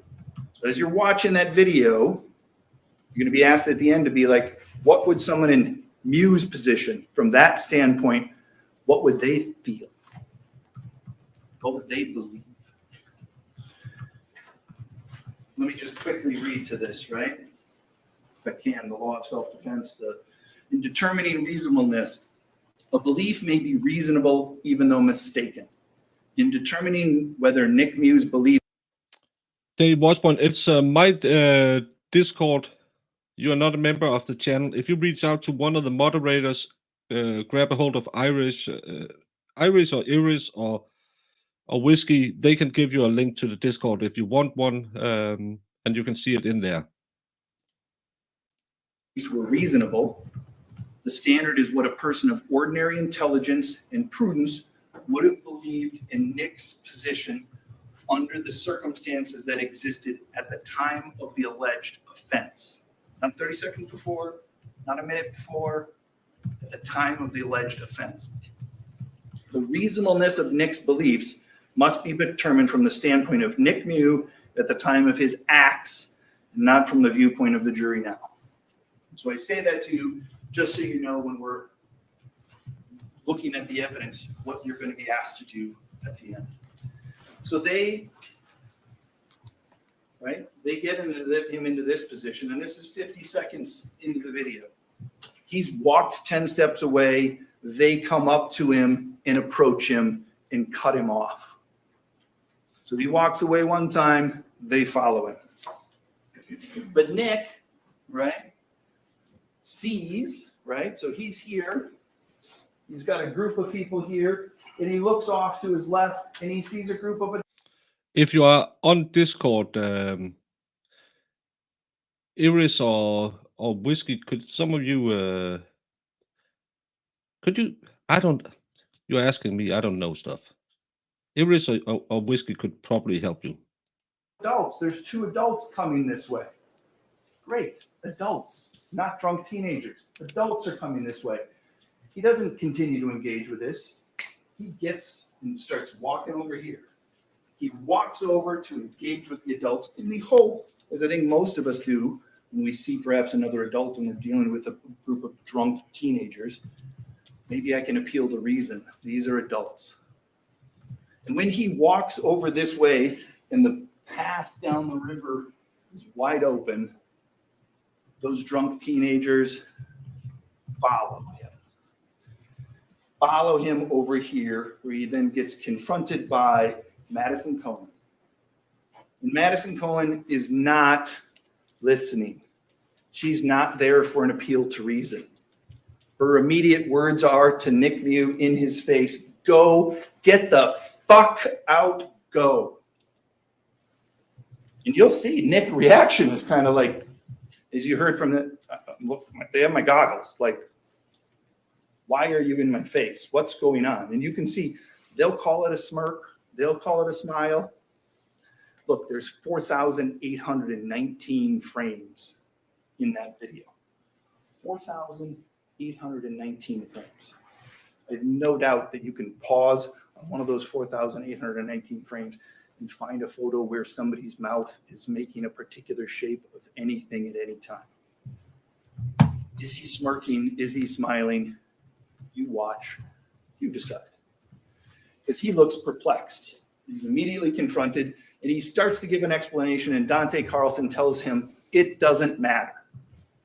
Right? Appeal to reason? Nope. We're not doing that. That's kicked out the door. There is no appeal to reason at all. And while this is going on, the Carlson group, right, who sent 2 people over, also has Quentin Carlson, and he's an older adult. Madison Cohen, Dante Carlson, AJ Martin, they're in their early 20s, which is fine. They're certainly adults, but that might be different than somebody in their 40s. Quentin Carlson, he sees what's going on, and what he says, I was worried about the group against one guy. I was worried that they were going to gang up on him and something bad was going to happen to the old guy. So I told my son Tony and Dante to go make sure they don't attack that old guy.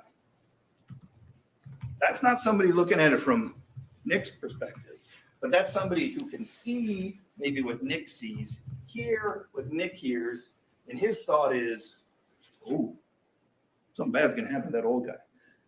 So he sends over his kids. And when they come over, right, the high school group continues in what I think we now know, it's a new term, is they gaslight him. They just start making up lies in order to affect his perception of reality and everybody else's perception of reality. As soon as that group comes over, that high school group says, he's a predator. And then immediately they're like, he's looking for little girls. He's looking for little girls. There will be zero evidence that there were ever little girls even anywhere near on that river. Zero. There's going to be zero evidence that he was looking for little girls. But they drum up, right? They get this crowd going. They've got the 2 people here, and they start yelling that. And then the crowd gets to be more, right? As this is going on, it's about 1:13, 1:15 into it, where they start screaming at him. He's looking for little girls. And then you'll see as he's standing here, after he's walked away from that group, he walks over to the adults. He's kind of pointing at them like, I got my snorkel. And they confront him. And as he's standing there, he turns his back on her. And he just stands here. And as he's standing with his back turned, and the path down the river is wide open, instead of just walking on by, Madison Cohn decides she's going to put her hands on him, and she grabs him and starts pulling him. And you'll see he turns around and immediately looks to his hand and says, don't touch me. Don't put your hands on me. They don't walk away. They stand right there. The crowd, the drunk high schoolers, continue to say he's looking for little girls. Somebody says, is that what he said? And then it changes to the next lie is, we've got it on camera. We've got it on camera. You're going to see that they downloaded that phone.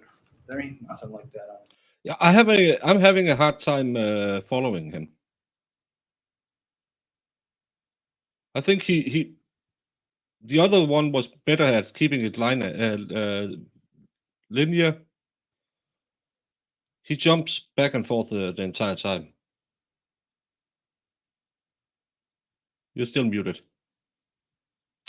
Trying to multitask here, and I'm like, what is he talking about?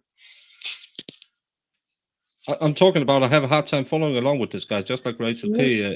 It's all over the place. That's what I was saying too.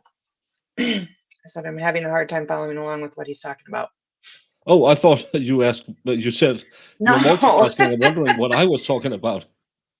No, but I'm like multitasking here, but I'm also like, where is he going? Like he keeps jumping around. Yeah, it feels like we skipped a minute in his speech or something. Camera. There ain't nothing like that on the camera because that's not what happened.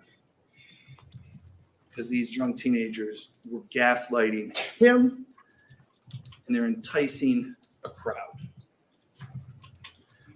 Nick stands there. He's now got people all around him, right? They're chanting at him, he's a predator, he's a predator. He's all alone. It's getting louder. He raises his left hand to his group. Like, we need some help here.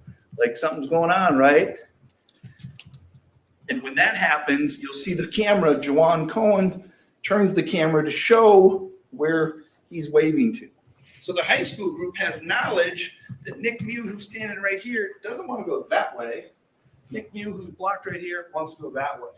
because that's where his group is, because that's where everybody looks. And you'll see on the camera Madison Cohen as she stands and It's you and me, Jamie. she turns and looks and sees he's got some friends.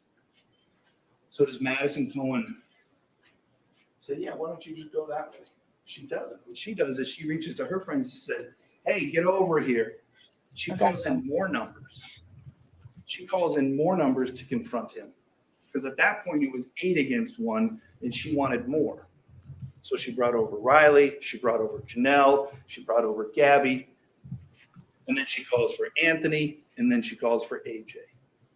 And then it's those 13 people that surround him, right? And they're standing there, and you're going to see they're all around him. They are relentless in what they're yelling and screaming.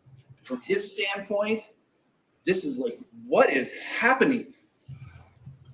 What world did I just step into in which there's this group of drunk kids, drunk teenagers who, they want to say kids, I get it, but you saw those pictures. They're all bigger than Nick. Nick's smaller than he was then, right? But he hasn't grown any. He's just shrunk more, right? But he's not a big, fit guy, right? They're screaming, they're chanting, right? And at that point, yes, Nick, outnumbered 13-1, reaches in his pocket, finds his pocket knife, opens it up, and stands there with it. He doesn't brandish it, but he doesn't hide it. He's standing there with it. His belief at that point is, I don't want to use this. I don't think showing it to him is going to help. But if something happens, I don't know what's going to happen. So he's standing there with the knife. And as he's standing there with the knife, Riley Madison is right in front of him, and she pushes on him. You'll see that in the video. And then next to her, who's blocking him from his people, is Madison Cohen. She takes her right hand, and she pushes his left shoulder. He has to go back. She pushes him back. And while all this is going on, the group of drunk teenagers are screaming, chanting, yelling. The numbers are getting bigger. They come over towards him. Right? They push him again. They block his path. And this is the same. That's what it looks like. You're Miu. You're looking upriver to see where your safety is. Behind you is deeper water. You've walked in that direction before. You appealed to reason, and they said it doesn't matter. They're up in his face, right? And Madison Cohen's pushing and pointing at him, right? And Miu's standing there. He's got the knife in his right hand. He doesn't use the knife. He's standing there while they're pushing and pointing at him, right? And when he does that, all of a sudden, that's when Dante Carlson gets violent, right? He's predisposed for violence, I submit to you. That's the entire purpose of the gaslighting, of getting the crowd there, of yelling with the crowd, of getting it all jacked up, is Jawan Cohen wanted to record a viral video in which some old man was getting beat down, and he was going to get it on tape. He created that world. He put him in that world. Object. A lot of this is argument, not summarizing. Sustained. Please focus on what you anticipate the evidence will show. So were your opening statements. Yeah, it was kind of the You same talked thing. about him smirking and him going looking for a fight, and I hate it when they do that. That's what the evidence is going to show, right? Dante Carlson has told you before, and he'll say, it doesn't matter, right? At that moment, that's when Nick Miu raises his left hand to protect himself. He's raised it before to call for help. I think I missed it. He raised another time to call for help, a second time, and now they're crowded around him in his face. He raises his hand to protect it, and that's when they get violent, right? It's a push, not a punch. Yeah. It's a push to protect himself, not a punch. So he The pushed her. You'll watch that video. You might watch it 20 times. It's not on the video. There's no punch on the video. She's standing there yelling, and when she's standing there yelling, there are two people between her and Nick Miu. He's got the knife in his right hand, right? It's not on the video. There's no physical evidence. She says he punches her with his right hand. He's got the knife in his right hand. There's not a mark on her. You're going to see from John Schultz, his video, he spoke with her right then. He's right in her face. He's got a body cam. You'll get to see the body cam of her face, and she, not a blemish on it, not a mark on it. Doesn't I don't think the video has been released, but it will be shown during trial. support that he punched her. Third thing, multiple evolving stories. Listen to what the witnesses say. Who really says is there a punch, and what position were they in to say it? Because here's what they said before. Quentin Carlson, he told the police, she said he was punched. She said he punched her, but they said it was a slap. So everybody else initially said it was a slap. Gabby, one of the witnesses, says he smacked her with his left hand. She's consistent with he raised his left hand. Mr. Alexander Vang, one of the high school kids, says he hit her with an open hand with his left hand. AJ, he says he saw him pull her hair, which nobody's going to say. That's just wrong. Nobody's going to say anything along those lines. Dante, the person who laid him out after he said that, spoke with the police. And initially what he said to the police is I saw Miu make a swift motion to I'll do a summary when he's done talking cricket. Riley Madison. Then he says, I saw Miu make a motion towards Riley Madison. Then he says, I saw Miu make a swift motion to Riley Madison. Then he says a fourth time, swift motion, Riley Madison. I don't know what he's going to say when he comes up there now, but what he said before isn't a punch, and it wasn't to Madison Cone. That's when the violence begins, right? They attracted the crowd. They moved in closer. Now, one of the things you're going to want to ask, and you will ask that, is when this happens, this group of 13 is around and the old man gets knocked and he's down in the ground. Listen to the video. Is there anybody in the group that says, whoa, this is out of hand? No. You'll hear when he gets knocked on the ground, the volume goes up. The cackling and the laughing goes up. And the videographer pushes people away to get in closer to document the beatdown as well as he can. This isn't somebody that's just taking a video on the side. And again, we move around. Dante Carlson is confident enough to still have the beer in his hand while this happens.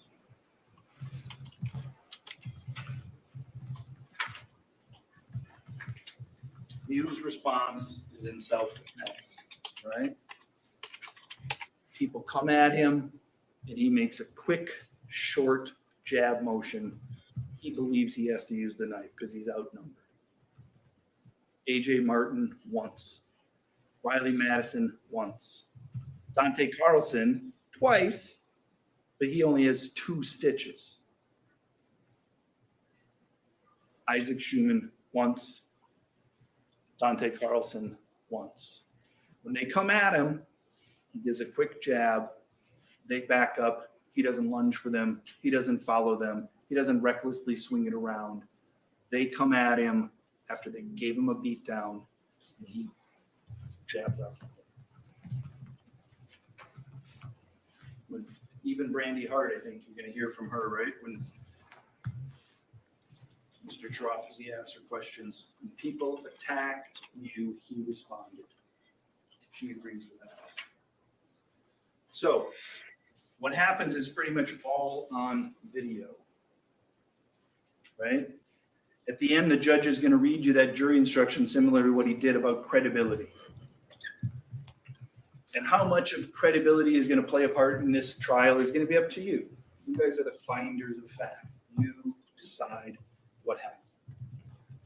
But I'd submit to you, it's all on video. Pretty much know what happened because it's on video. Right? So we can talk about credibility. Nick spoke with the police, right? He told them he was afraid. He told them he feared for his life. He told them he was acting in self-defense. He also told them, I don't really remember anything. And he lied to the police about the knife. He did. He lied about the knife. It was his knife. He brought it. He was outnumbered. He believed he needed to use it. The truth is, he used it because he was surrounded by that angry mob and he was afraid, right? They gave him every reason to be afraid. When their attacks stopped, he walked away. When they stopped, kept coming at him, and every one of them coming at him, right? He responded like a victim of trauma response.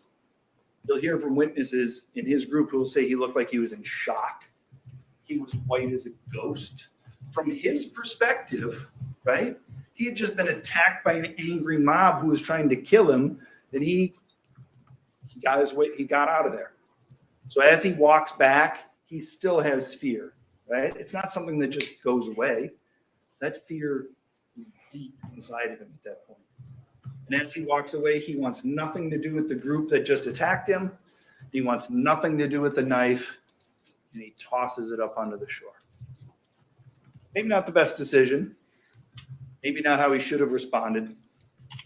But he was suffering from serious shock and trauma at that time. That's what he did. It's not going to be a contested fact. He looks back to his group, right? And they'll say that he's wide-eyed, he's white as a ghost. Remember, he'd just been repeatedly hit in the head, pushed down into the water. His body continued to respond in that way. When he walked away, he knew he'd done some quick jab motions. He didn't know the extent of anyone's injuries. Did he hear them yelling? Sure. They'd been yelling for 2 minutes, screaming and yelling at him. He had been in trauma at that point. He didn't know what the yelling was about. He didn't know that anyone had died. Maybe he should have. Okay, fair enough. But in that situation, would you expect him who'd just been attacked and responded in just short, quick jab motions to know the extent of everyone's injuries? They go back and everyone's like waiting. Traffic on the river pretty much shuts down and they wait there. When the police come by and kind of basically move everybody along, his group moves along to the exit. He's got his hat and his sunglasses and his shirt on, just like he did at the start of the trip. Right? He's been in shock. He'll tell you he was cold. So there's really, these are the 3 things that you need to think about, right? 1, what happened? Don't think it's going to be a big mystery. It's on video. And I hope that that's helpful to you. Because the facts, I don't think, are going to be very contested. 2, you are going to be asked, what did Nick believe? Right? He told the police, and he'll tell you, he feared for his life. In that moment, against that group. It's Jamie. She's working while we're watching. Oh no, that's not me. I'm not even typing. No, I think it's- that is the stenographer. And Yeah, I Cricket think I Day, hear it. I could hear it too. I was like, what is that? I'm just so used to your keyboard clacking away, Yeah. so I don't hear it. And I was trying to Cricket mute. Day, and be good. I don't have any expertise. I'm just a monkey pushing buttons, but we'll stop by one day and look how her coverage is. Who were violent with him and knocked him down. He feared for his life. Right? The video evidence supports this. Right? And I'd ask you rhetorically, what other reason is there?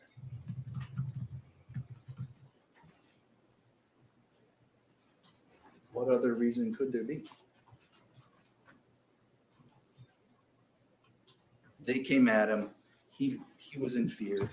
He responded. The last question. Were his beliefs reasonable? I don't want to belabor the point about the law, right? Can't find it right away. But it's from his viewpoint, right? It's from his standpoint.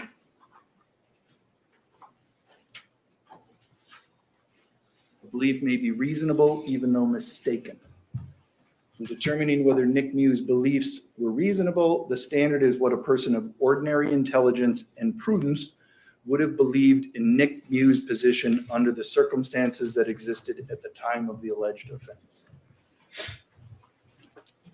So what do we know that might help you to decide that, right? We know he walked away and they followed. We know he tried explaining to them and they said, it doesn't matter. We know they told lies about him to incite the crowd. We know he knows that those were lies and he was watching as this crowd gets louder and more intense and bigger.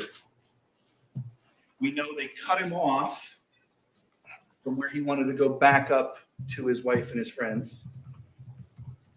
We know that somebody else that was watching, who was kind of like Nick, a little bit younger, about the same fitness level though. And when that person, Quentin Carlson, sees what's going on, his first thought is, there's something bad that's going to happen to that old guy. We know he was surrounded, we know he was outnumbered, and we know that this environment was ripe for violence. That's the environments they carry. And we know that Nick is fragile. He believed he was fragile. This is somebody who went through open heart surgery within a couple of years. He didn't have fitness. They attacked him, kept attacking him. And they gave him every reason to believe they weren't going to stop.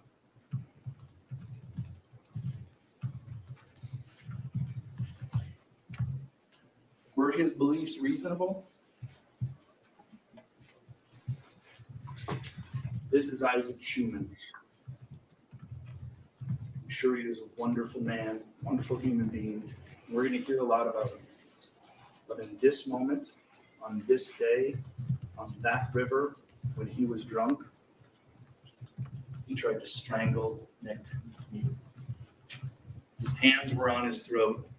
He was pushing up against Nick Miu. And Nick reaches out as he's falling back. That's what Nick did. His belief at the time, when he's being strangled after being constantly attacked, was he needed to get out of there. And the only way that he could do that was with his knife. He believed his life was in danger. To resubmit to you under those circumstances, that's reasonable.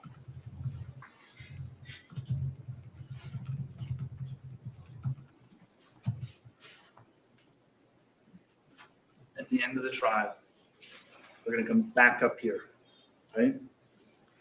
We'll be back up here, and we're going to ask you to return a verdict of not guilty on all counts. The judge will tell you on that last day, he'll tell you the law. If you can reconcile the evidence upon any reasonable hypotheses consistent with Nick's innocence, you must return a verdict of not guilty. Okay, just one more time. The judge will tell you, if you can reconcile the evidence on any reasonable hypotheses consistent with Nick's innocence, you must do so. You must return a verdict of not guilty. Only reasonable hypothesis in this case is he feared for his life. And that belief was not unreasonable. They created that world to get that environment. In that world, he believed it in that moment. And that's reasonable, because anyone in that situation would believe the same. So at the end, we'll ask you to do your duty.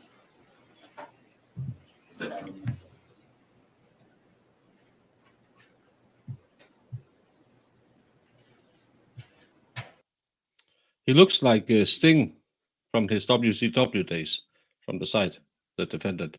Yes, the strangulation was after the lady got stabulated in the side. And Cricket, this case is about a guy who, according to the state, was yelled at and started beating a girl and stabulating multiple other people. According to the defense, a guy who was harassed by a group of younger people who wanted to make a viral video and attacked a feeble old man who had heart disease, had a heart operation some years ago, so he had to defend himself with a knife. That's in 20 words what they stated, right? Yeah. Yeah. Yeah, I'm going to put up a poll because they already have the first witness going. So, Gather, if you want to stand and stretch, you may. Attorneys Up against the please don't allow the note-taking to disperse. State Kaufman. Forward. Do you swear that the testimony you are about to give us tonight will be the truth, the whole truth, and nothing but the truth, so help you God? Please have a seat in the witness chair.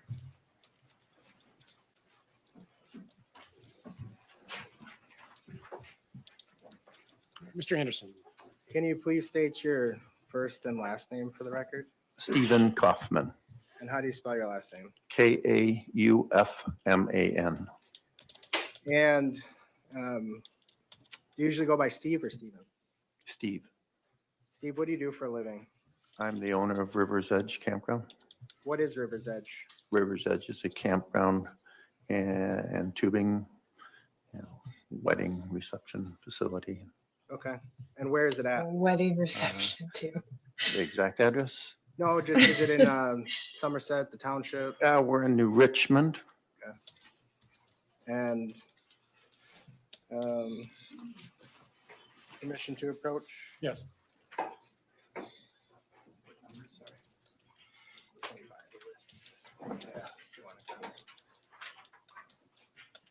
I'm handing you, it's been marked as exhibit 25. Does that appear to be a map of the route tubers take from your campground?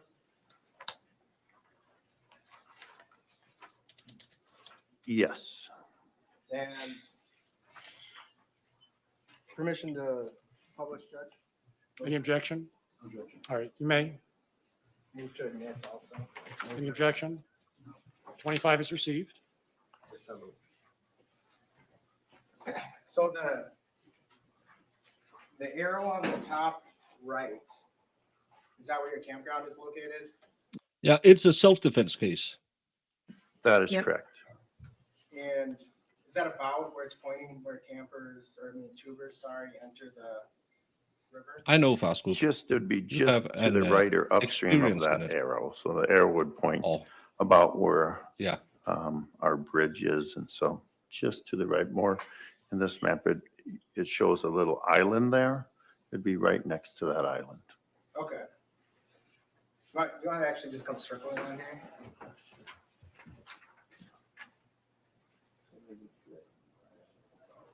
Okay, thank you.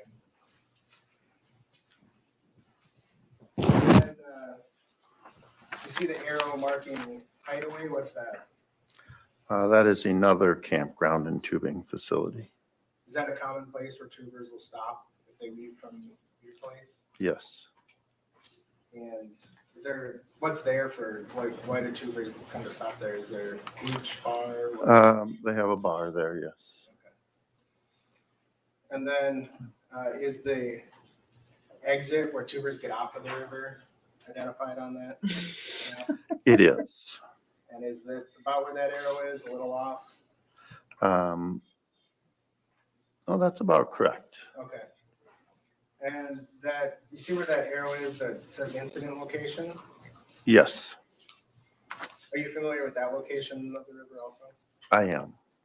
And does that bridge, that 35 bridge, have another name that people call it? No, the bar is Hideaway Bar. Not that I'm aware of. Have you heard it referred to as the Sunrise Bridge or no? I have, Don't know because why. there's a campground that used to be called Sunrise Park, and Okay. so that's why they call it that. All right. And Rachel K. Fast Group is actually a student of Branca's. We have had him on back when we did the self-defense shooting unaliving from New Hampshire. Yeah. So he is very, very knowledgeable about this.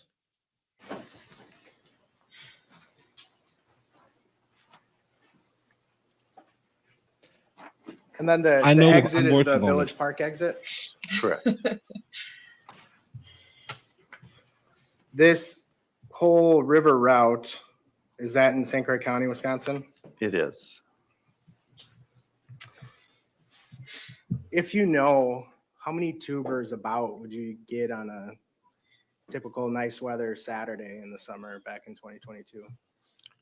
River's Edge that day, we had approximately 12 to 1,500. Oh, on July 30th, 2022? That particular day, I thought your question was on a nice Oh. weather Saturday, Okay, but I don't know the exact number for that day, but I'm believing it was in the 1,000 range. okay.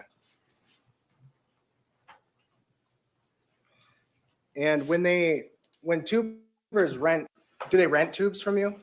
They do. And would you normally see families, is it known to be kind of a party scene, family scene mix? A little mixed.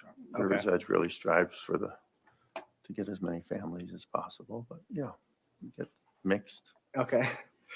And when groups tube together, do they often tie their tubes together? Correct. Do you guys sell pre-cut string for tubers to do that? We do. And you did back in July of 22 also? Correct. About how long does it take to tube from the start to the exit? Takes about 2 to 2.5 hours on a normal day. Of course, that can fluctuate with river levels and the speed of the water. Has he showered in this lifetime? This is the His greasiest hair hair. I've seen in a courtroom. His hair looks a little rough. That would be without stopping. Okay. So it depends on how fast the current is, Correct. and then it depends on how long. Maybe he and just how has often bad people water stop. pressure. Correct.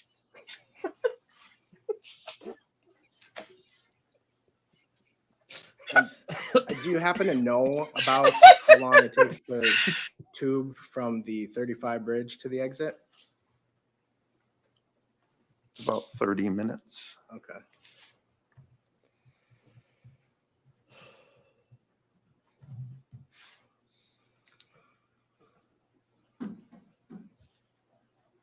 And how about from the Hideaway Bar to the 35 bridge?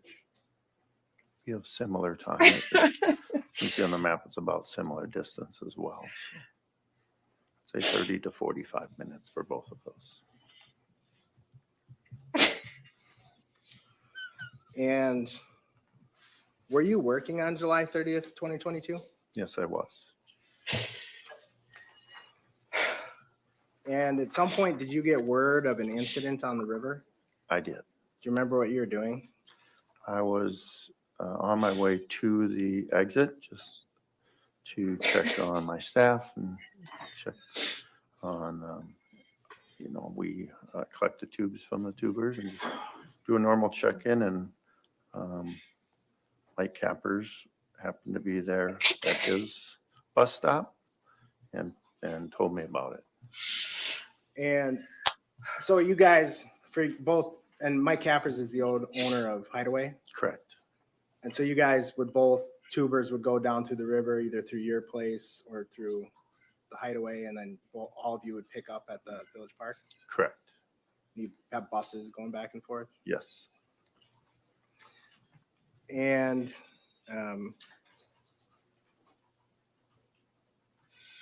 where did you go then once you heard about it? I went to where he told me the incident had happened, and so I was on my little moped scooter and I drove to the incident. What was the scene like when you got there? A large police presence and an ambulance, and Calm, orderly, chaotic? I wouldn't say it was chaotic. People were moving at a rapid speed, but it was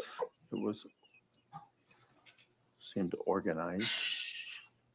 Were tubers still coming through? No, we had directed everyone to get off at the Hideaway location. By the time I got there, we had already had people directing people off of the river. And is that something law enforcement asked you to do, or did you just figure you should, if you remember? I think it was a little of both. Okay. And at some point, did you get a description of the person who had stabbed? I don't know if he's reading his notes. I'm thinking he's looking at a map. I don't think he brought any notes to the stands. I think he's looking at a map. And about someone asked about if the water is clear enough to snorkel. A lot of people actually snorkel in those tubing rivers because they find a whole lot of lost items, phones, jewelry, money. So there's YouTube videos you can go watch. I watch them sometimes just to relax. It's almost like watching Fedorowski's videos. People? Yeah. I did. When I got to the scene, I ran into a couple who I assumed were husband and wife, and asked them what happened, what was going on. And they said they were tubing with their children, a little upstream from them. They heard some shouting, and by the time they got there, this had happened, and they don't know exactly what had happened.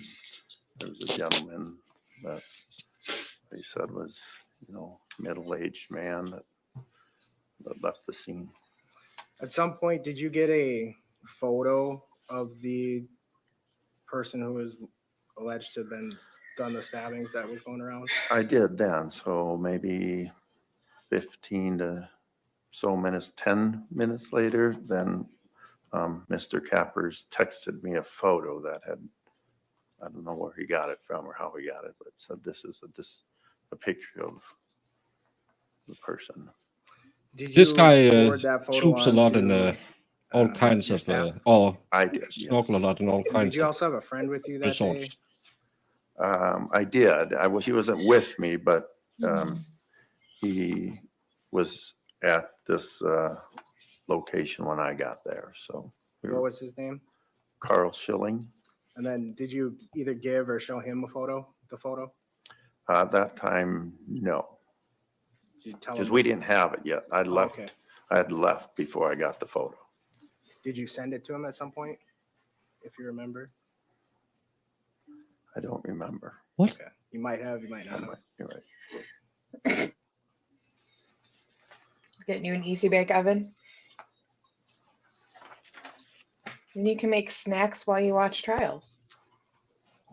Who? What? Jamie, it's a murder case. Come on. What are you whatting about? Because I thought it was his voice to text that went Your wrong. friend's name was No. Carl Schilling, the one that was in the area? Yes. Okay. Nope. Are you aware that whether Carl or a staff member later alerted law enforcement to somebody matching the description at the Village Park exit? I am. Was that Carl and one of your employees? Correct. And I should have clarified, Carl and an employee, two different people. Correct. Because Carl's a friend, not an employee. Yes. Okay.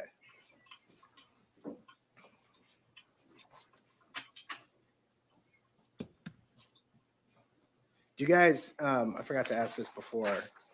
You rent tubes for just people and also for like cooler tubes? We do rent a cooler tube. It's just another tube with a basket or a space for people to float. Okay. God, this guy's boring. I don't have anything else. Mr. Nelson? Carl Schilling, I want to ask you some questions about him, okay? Yes. Was he the guy with the baseball bat that went hunting for Nick Miu? I wasn't with him, so Okay, but you heard about that. You're aware that he grabbed a bat and went hunting for Nick, right? I heard that he had a bat. Yes. And that at some point while holding that bat, he confronted Nick Miu That's what I heard. Yes. at the exit, correct? Correct. Want to ask you some other questions just about the Riverway, okay? Yes. You own some property, correct? Yes. But the river itself, that's public space, agreed? Agreed. Everyone, if once you're on the river, anyone can use it, correct? Of course. No one has more right to be on the river than anybody else, right? No, sir. You agree? I agree. And certainly no one has more claim to a particular space than anyone else, agreed? Agree. You've heard the expression, stay in your lane, I would imagine? Yes. And roads have designated lanes, is that right? Yes. And you would agree that there are certain responsibilities to do certain things in a particular lane, right? Sure. Yes. The river, there's no designated lanes, are there? No. Sometimes everyone's going in the same direction, hopefully. Correct. But as far as lanes and designated spaces, it's a bit of a free-for-all, right? It is a natural river, and In the water space, is going to take you. The water will guide you where you need to It's go. it's but 10 the people that are on the PM. river and have the ability to move This guy is way amongst too slow. themselves on the river, they're free to go wherever they want on the river, right? Yes. And He's so nervous. sometimes there might be some groups that are more dominant than other groups on the river, right? That happens? Yeah. Checked under Bye. speculation. This is staying on form. It's vague. Can you be more specific? Sure. You rent tubes to lots of different groups, right? We do. As you said, some are perhaps younger teenagers, young adults. Yes? From 6 to 106. Yes. Yep. And some are grown adults in their 40s or 50s, correct? Of course. Sometimes you rent to a group of 2 people, right? Yes. Sometimes you rent to a group of 6 people Correct. or 10 people. Yes. And 200. it all depends upon, there's different sizes of different groups, correct? Yes, sir. And in your experience, there have been some groups that have been larger and louder than other groups? Sure. And sometimes there's other groups that might be quieter than other groups, right? Sure. Maybe depending on the group that you're at, you might have different goals or objectives for the day, correct? Correct. I'm sure, again, I mean, you're not encouraging you, but you're aware that there might be some groups that their goal and objective is to go there and get drunk, right? Sure. You're aware of that, right? I am. And then there might be other people that are just there to enjoy a peaceful day with their friends, right? Yes. And sometimes these groups interact, correct? Correct. You would agree that the larger and the louder groups don't have any more right to be in a particular place than the quiet groups, do they? No. Do you give any messages that to the renters of your tubes to say like, look, if you see a loud and a large loud group, you need to back away and give them distance right away? No. Individuals have the right to be there just as much as everybody else, right? Correct. So on the river, it is simple as, does might make right? If you're just larger and louder, you get a right to that spot or not? I wouldn't think so, no.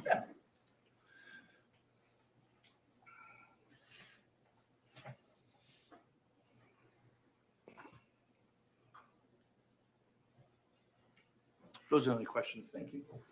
Mr. Anderson, do you have anything else? Since we're asking hypotheticals, I guess. If nobody owns any of the river, it's public. Correct. You also wouldn't want somebody harassing another group of tubers. No. Nothing else. Mr. Nelson? No. Nothing. Thank you. All right. Thank you, Mr. Kaufman. You're free to leave. Is he still under subpoena? Policing the river. Yes, sorry, yes. He's free to leave. Yes. All right, thank you.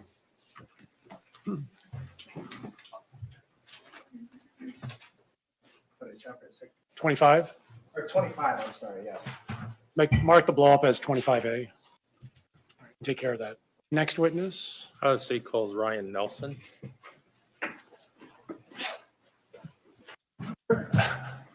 Please come forward.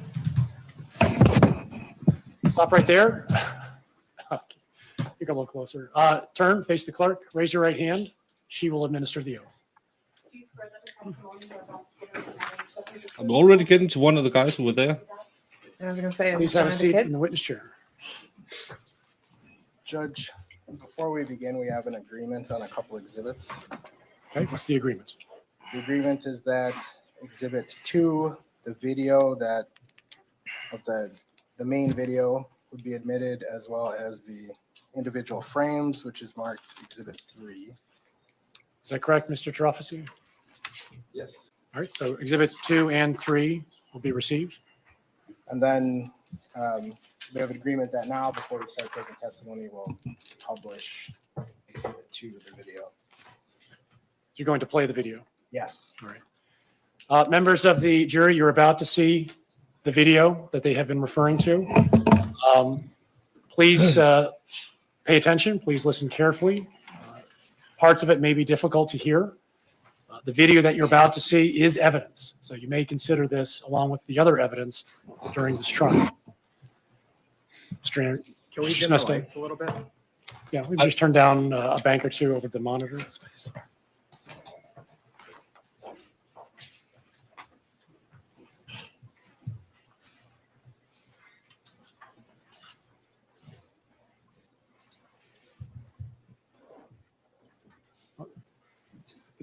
Nothing happened. It's up. Did the lights go down? No, they did over there, maybe? If it gets too graphic, I might pull No, it, try a different just so bank. you know. Okay. Flux is only 18 subs away from 2,000 subscribers. Nice. Someone go give her those 18 subs. She deserves Right. 200,000 subscribers. She does. She's awesome, guys. How's that? Is that okay? I think Everybody so. see? Okay, I think that'll do it.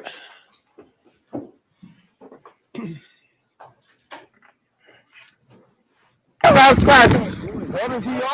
Whoa! Whoa! Whoa! Whoa! Walk it away! Oh God! Yeah! Yeah! What are you talking about? What the hell are you talking about? What? Get away from us! What? What's going on with y'all homie? He's on camera. Tripping. 4K. He's on 4K. Yo, the new iPhone got that good quality. What do you say? Yeah,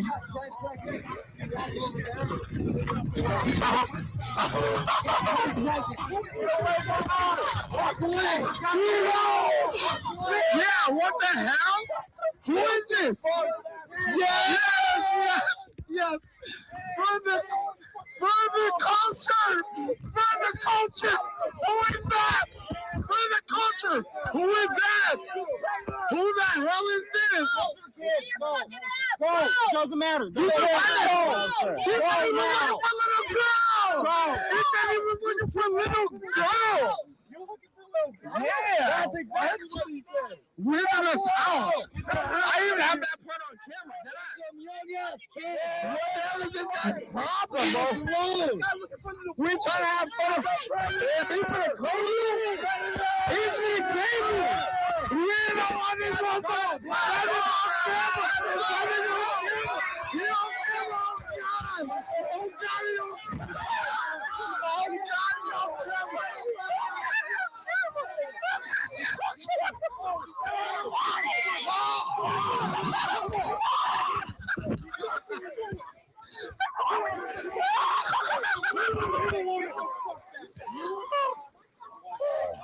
He hit a woman? He hit a woman? You hit a woman. He hit a woman. All right, jean shorts.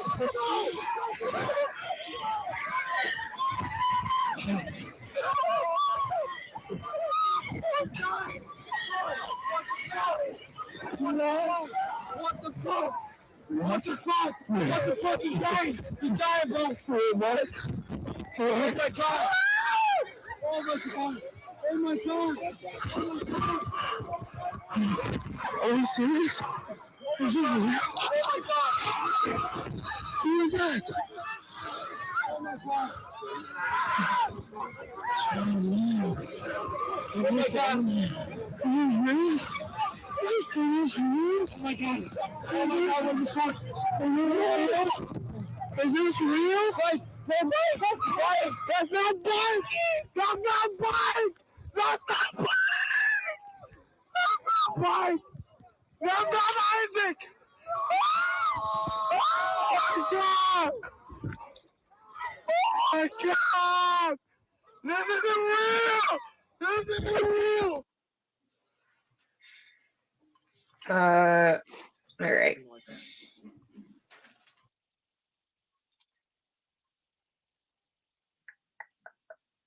That I showed quite mean, a different picture than the still photos. that was definitely way different than I thought. They were like, I would have been scared too. Yeah. They were instantly on top of him. Yeah. They were so rude. Ah. Yeah. And Like I seen where he dropped his snorkel and he was trying to look for it and they're just screaming at him. Like, what is wrong with you people?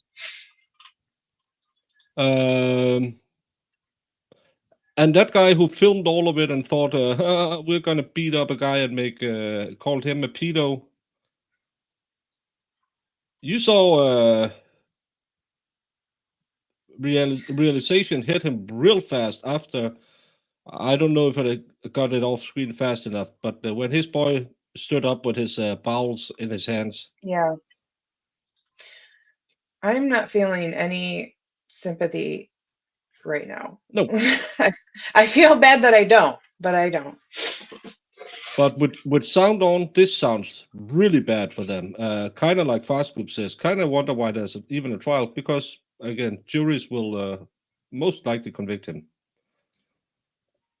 Yeah, they were instigating all of this. He walked away multiple times, and they walked to him. And then that was a hard shove down too. And the guy shoved his face right in the water. That would scare the He crap out of me. slapped him real good. Yeah. We missed the parts where he self-defense back. He was able to get up, or did he stabulate in the laying position? I won't show that again. But you can see him when he gets up, and the guy goes for his neck, where he said he hit a girl. He punches once or twice forward, Then he turns Mhm. around. You can go into the Discord. I think Marissa have put up the pictures. I'm not showing them again if I can get them off fast enough, because it's not nice to see a 17-year-old kid hold his guts in. Yeah, who's letting these kids be in the river getting drunk? Like, come on. Yeah, and those two girls who walked over to him got real close to him as well.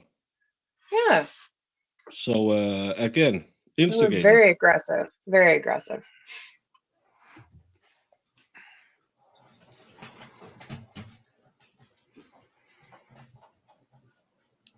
Mr. Anderson, or Mr. Smestad, sorry.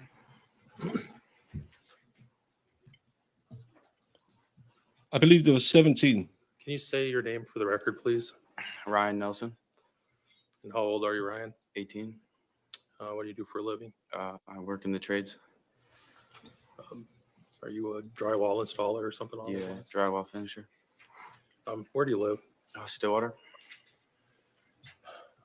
Were you familiar with a person named Isaac Schuman? Yes. How did you know him? He's one of my best friends How long were you best friends with Isaac? since middle school. Do you recall the day of July 30th of 2022? Yes. Were you with Isaac on that day? Yes. Were you with him when he was killed? Yes. How old were you back on July 30th of 2022? 17. Had you finished high school yet? No. What grade were you in? Summer going into senior year. On July 30th of 2022, had you made some plans to spend time with your friends that day on the Apple River and near Somerset? Yes. What was the plan? How did the day start? Well, we texted. I know she's mentioned multiple times, so she will be testifying. The night before and made plans to meet up, and I'll go tubing on the Apple River. Where did you meet up at? Stillwater High School. Who was in your group that day? Me, Isaac, Owen, Jawan, Landon, Alex. Judge, I can approach the witness. Yes.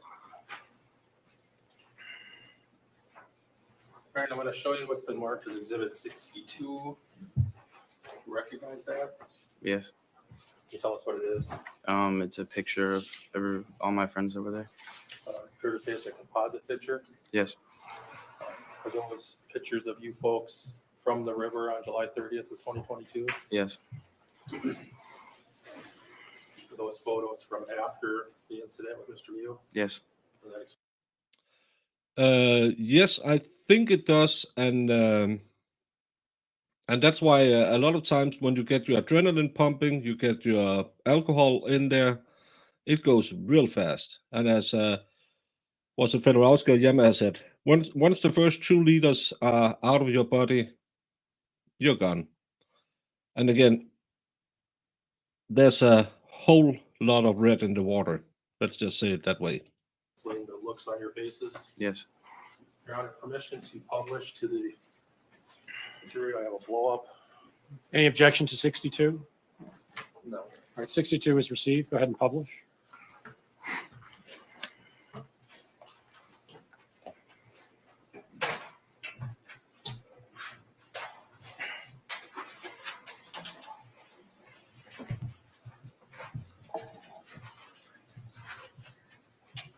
The other side might be easier because it doesn't have the paper.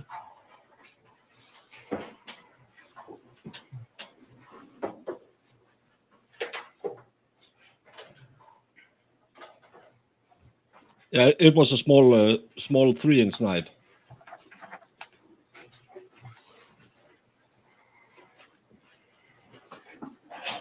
When you got to Stillwater High School that day, was the plan to all ride together over to the Apple River? Yes.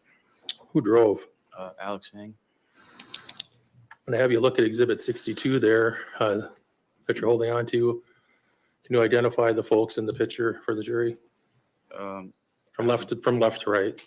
Alex Vang, Juwan Cockfield, Owen Peliquin, me, Ryan Nelson, Landon Wire, and then Isaac Schuman. That's Isaac in the hat on the right. Yes. Is that what you were all wearing on the river that day? Yes.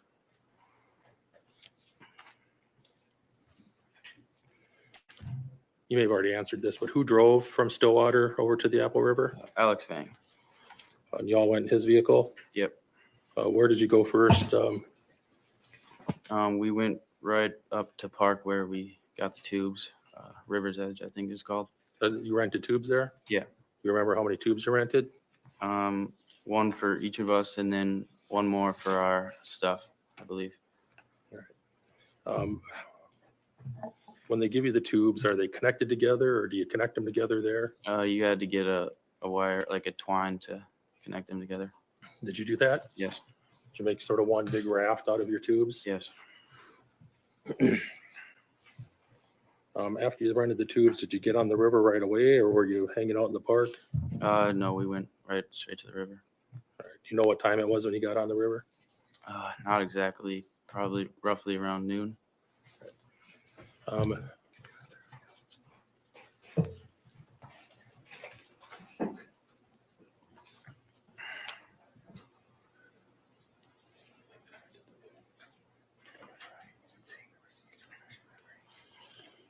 love that we could I was going to hear approach the witness again. them whisper.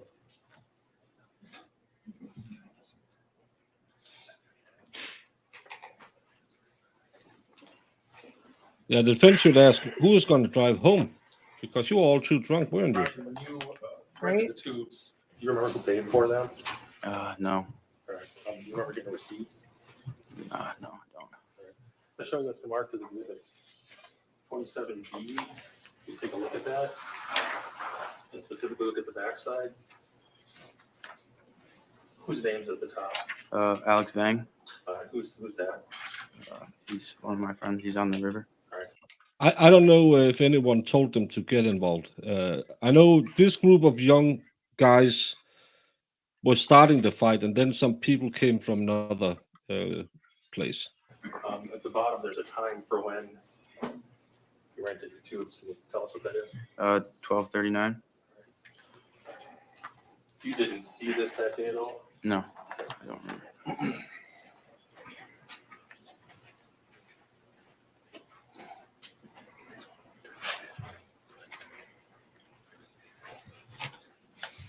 Your Honor, I'll move to admit that exhibit. I don't know if there's any objection to it. Any objection? Well, there's no foundation.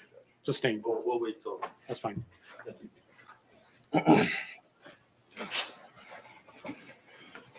Once you got on the river, did you folks bring drinks with you? Yes. In a cooler of some sort? Yes. What were you drinking? Beers and seltzers. All right. You're 17 at the time? Yes. Do you remember how many beers you had? I personally had about 3 to 4. Were you or other folks in your group smoking marijuana? Yes. Oh, so they want that out of the picture fast. Is Isaac Schuman smoking any marijuana? I don't think so, no. As you're going down the river, did you eventually have contact with the defendant, Mr. Miu? Yes. Do you know where it was when you first saw him? Where the incident happened. Sure. Were you near any landmarks that you can remember? A bridge. What was he doing when you first approached him? Well, he first approached us. He was snorkeling by our tubes. Did you ask him what he was doing? Yes, multiple times. And what did he tell you? He didn't say anything. Did he ever tell you he was looking for a phone? No. Do you ever remember hearing him saying anything about looking for little girls? No, not me personally. All right. Ultimately, did you approach your group? Yes. You were here when we played the video in the court right before your testimony. Yes. The first part of that video, did you see Mr. Miu running up towards your group? Yes. Is that the legs of a couple of your friends in that video, the first few seconds of that video? Yes. That's your raft of tubes? Yes. As Mr. Miu is running up on your group, did he say anything about why he was running towards you? No. Did he say why he was grabbing onto your tubes? No. Were you able to see Probably on the was video losing that he his was balance. reaching towards where the legs were of the two people in the tubes that you can see in the video? Yes. Did he make physical contact with those folks? He didn't make physical contact with me, so I know. Did everybody bail out of their tubes once he ran up? Yes. Did you have some concern when you saw him running up and grabbing onto your tubes? Yeah, a lot. Did he say anything at all after he grabbed onto your tubes? No. Were you sitting or standing in your tube when he ran up? Sitting. Did you get up? Yes. Why? I was scared. Did you want to? Were you trying to get away from him? Yes. Didn't sound scared. Sorry. No. Getting mad. No, but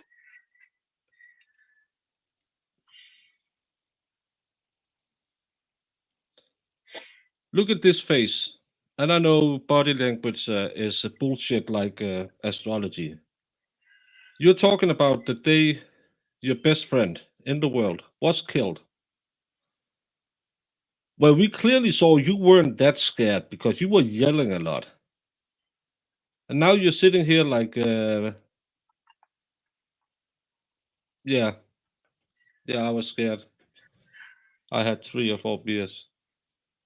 But I mean, like, has anybody He seems tubed? very, very rehearsed at what he's Yeah. saying. It's very. There's like everybody. There's people all over the place when they're on the river. Like acting like somebody walking around in the water is just like, I can't believe it. Who is this? Like people are doing crazy crap all the time. Yeah. And again, he's talking about his best buddy being killed, and I was so scared. None in that group was scared of that guy. They were picking a fight because this was the group at the high school who did that. I bet you they were the school bullies. They jumped out of their tube so fast to. They were looking for a fight. Did you say anything to him? Yes, we asked him what he was doing, and we told him to leave multiple times. All right. Fair But to say not you in were the raising video. your voice and yelling at him? Yeah. Like we saw in the video? Mhm. Did you threaten him in any fashion? No, not at all. Did you hear Isaac Schuman threaten Mr. Miu in any fashion? No.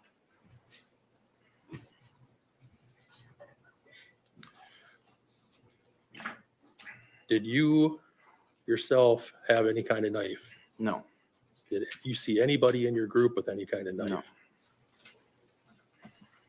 Is it fair to say you were calling him some names? Yeah. Why were you doing that? We had no idea of his intentions, and we asked him, and he never ever stated them. No. He doesn't need to. Did this guy watch the video? We asked him multiple times about his intentions. No, you started calling him a PDF file.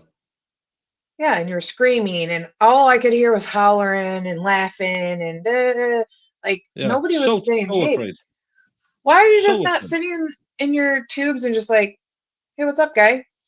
Yeah, hey, It buddy. could have been Get as away. simple as that. Hey, buddy, what are Yeah. you doing? Like, oh, you're Yeah. looking for a phone. Oh, okay. And then they could have avoided this whole thing. This was the high school bully team out getting hammered, getting high, and they saw a fat old man walk up, and I don't know if they had the phone, but they started harassing him. At some point, were you yelling for him to get away? Yes. No. Did another group on the river come over to investigate what was going on? Yes. I don't know any who of those said it people? the first No. time. Did you see where they came from? Just the other side of the river. Were they adults or were they kids? Young adults. Older than your group? Yeah. I just don't get it. Once this other group came over, was it women or men, if you remember? I believe 2 girls approached first. All right. And what did they do when they approached? Also told him to leave. All right. Did he leave? No. Once these other Roughly 10 minutes back. folks came over to tell him to leave, did that change your level of concern with what he was doing? Yeah. Right? In what way? They could have been like, hey. It was a little confusing and also concerning why he wasn't leaving. He could have just removed himself from the situation like everyone asked him to. Did he ever tell you why he wanted to stay near your group? No. Is it fair to say that at some point you and your friends were laughing at him? Yeah. And why were you doing that? We thought he was just really weird, to be honest. Like immediately, you're Do just you remember how going many folks crazy were in the over this group guy. that came over to help you guys? No. Do you know how many times you told Mr. Miu, or you and your group told Mr. Miu to leave you alone? More than I can count. Sir, you don't own the river. Your Honor, we're going to show still 1219 from exhibit 3. Yeah, Sean Bird, you got to go back and see it. It's pretty eye-opening. I think it'll change your mind. Because they were crazy. All right, Ryan, do you see the picture that's on the screen in front of you? Yes. That's still number 1219 from the video. Can you tell us who's in this picture? Isaac, Owen, and then I can't quite tell who that guy on the left is. All right. Is Isaac, which one is Isaac? Purple shorts. Is he wearing a hat or not wearing a hat? Wearing a hat. What is Isaac doing in this picture? Holding Owen. It looks like arm towards Owen and looking at Mr. Miu, maybe. The person on the right, who's that? Owen Pelican. He was also in your group. Yes. What's he doing at that point? It looks like saying something to Mr. Miu. All right. Where were you when that, if you remember, where were you in location to this picture, or in relation to this picture? I believe I was near Juwan and Landon. Back behind the tubes? Yep. Juwan's the person taking the video? Yes.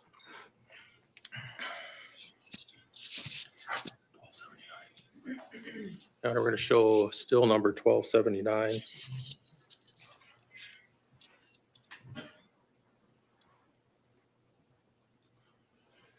All right, Brian, this is still frame 1279 from the video. What does this picture show?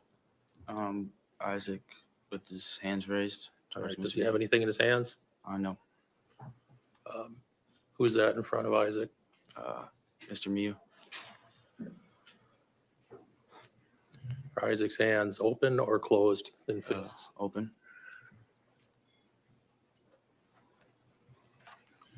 Can you tell, or do you remember what he was doing with his hands at that point? No, just looks like he has his hands raised. See, yeah, like take these still shots and let him just make up what he thinks is going on. Look at this very scared person. He Yeah, looks he's so scared. they're terrified. Yeah, they're terrified. Yeah. There's a dad bod like mine standing there, and he walks over with his hands open. Those hands are going to slap him in the face in a minute. Yeah. Still 1297 from the video. Who was in this picture? Me. That's you on the left? Yep. Holding onto the tubes? Yes. Mr. Miu on the right? Yes. Is that Isaac, part of Isaac's arm in that photo? Yes, looks like it. All right, do you have anything in your hand in this photo? No. Referring to your right hand, your left hand. I'm so sorry. Is he sporting a semi? I think it's just this tight shorts. I don't know.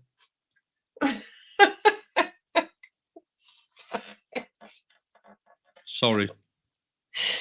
And you can't see, right? Yeah, I didn't have anything in my left hand either, no. 2596. Showing you still frame 2596 kids, from the Baker. video. Can you tell us what that is?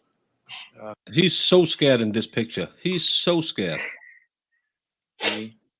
All right, and on the right, who's that, if you know? I don't recognize her. Is that one of the folks that came over to Yeah.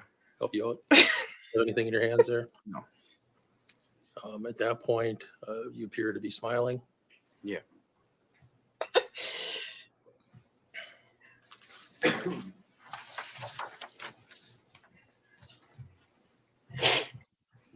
Oh, Christ. While you were having this argument with Mr. Miu and trying to figure out what he was doing, were you able to see his face? Yeah. Did he look to be frightened? No. What kind of facial expression did he have? He was smiling. While you were When? having this argument with him, were you able to tell whether he had anything in his hands? No, Did you ever see him holding a knife? no. Fair to say the video shows that the incident happened pretty fast. Yeah. While the two women are talking to Mr. Miu, what happened next? What did he do? He punched Talking? me in the face. You remember Oh, which one it okay. was? I believe the blonde one. Not Right. 100% sure though.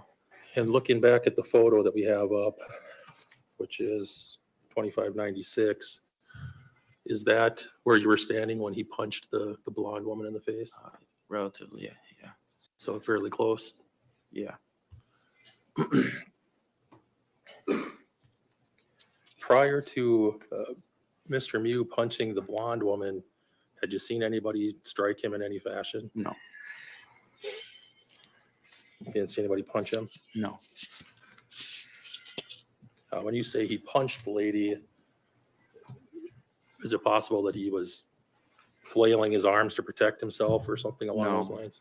It looked like he struck her definitively with his right hand.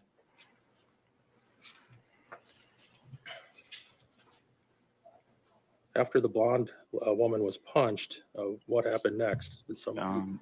I believe her friends tried to come to her rescue and push Mr. Miu to the ground and hit him I didn't see it. and pushed him I again. didn't see You it saw either. Yeah.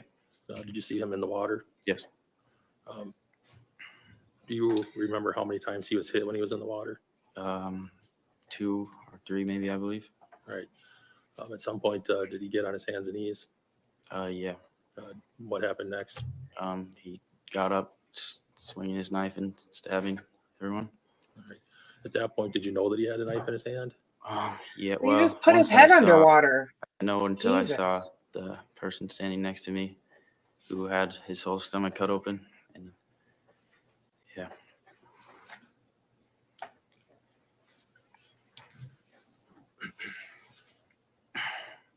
The person who got his whole stomach cut open, was he holding any kind of knife? No. Did you see anybody in the group that came over to help you have any kind of weapons? No.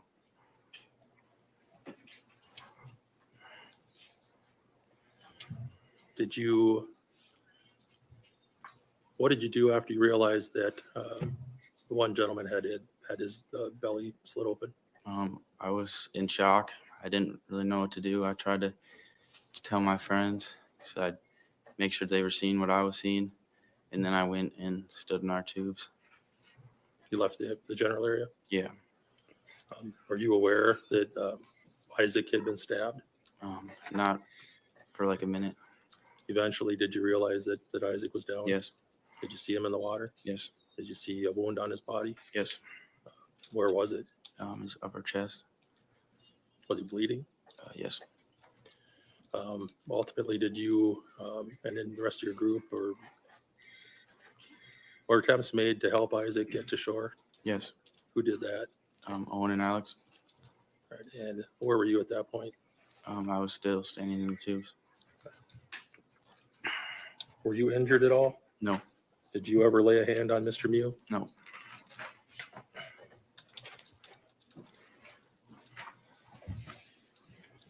After you realized that folks had been stabbed, did you see what Mr. Miu did? Did No. you see where he went? Mm-mm. Is that a no? Yeah, no. Sorry.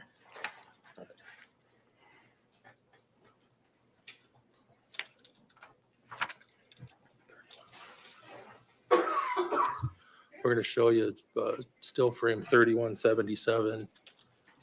Can you tell us who's in this picture that you know of?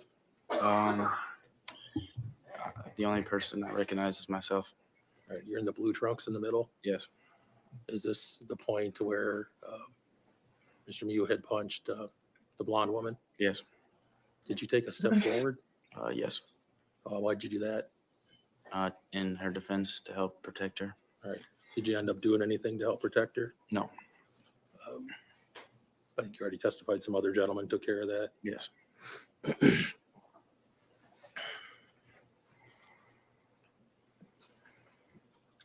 Whereabouts on her body did Mr. Miu punch the blonde woman?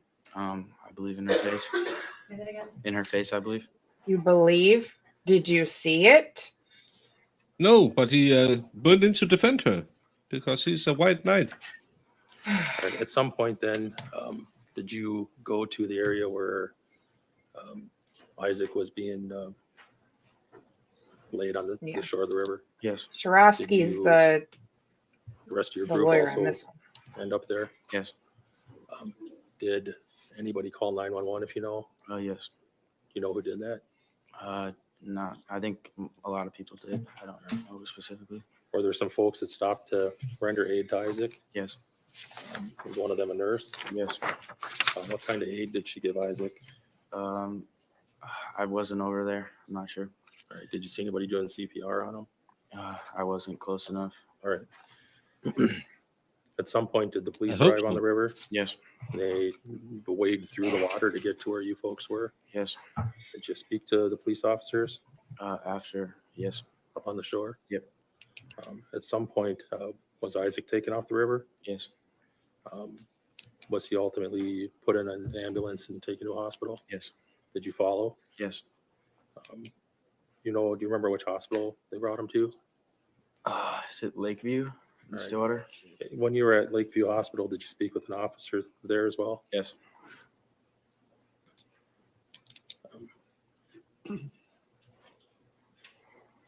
Even though this incident happened almost 2 years ago, do you still remember the face of the person who did this? Yes.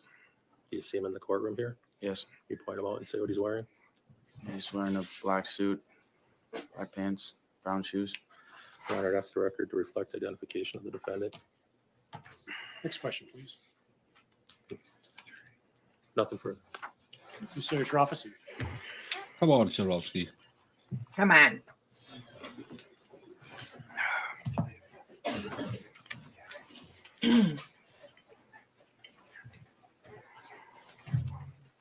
Hopefully he's good. Does he hate Mike?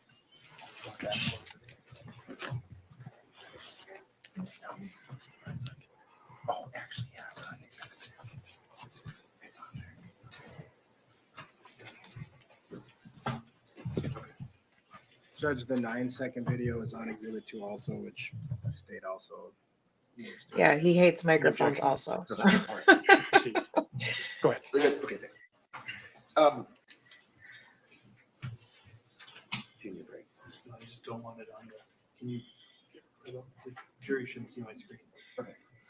It's clear. So, Mr. Nelson, you provided an interview with Clear.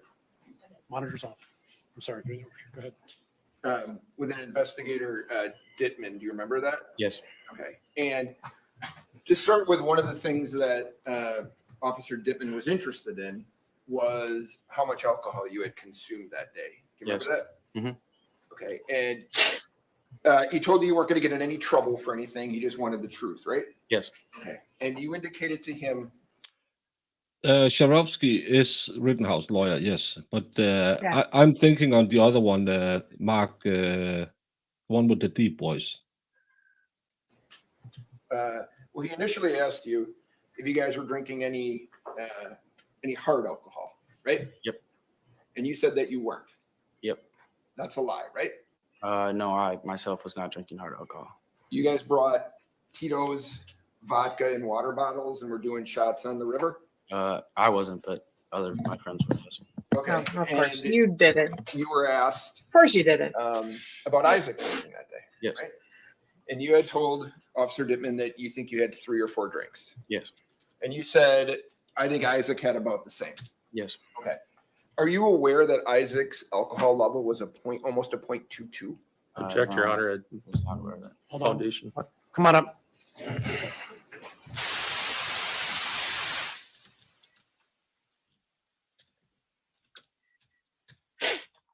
Dave has a question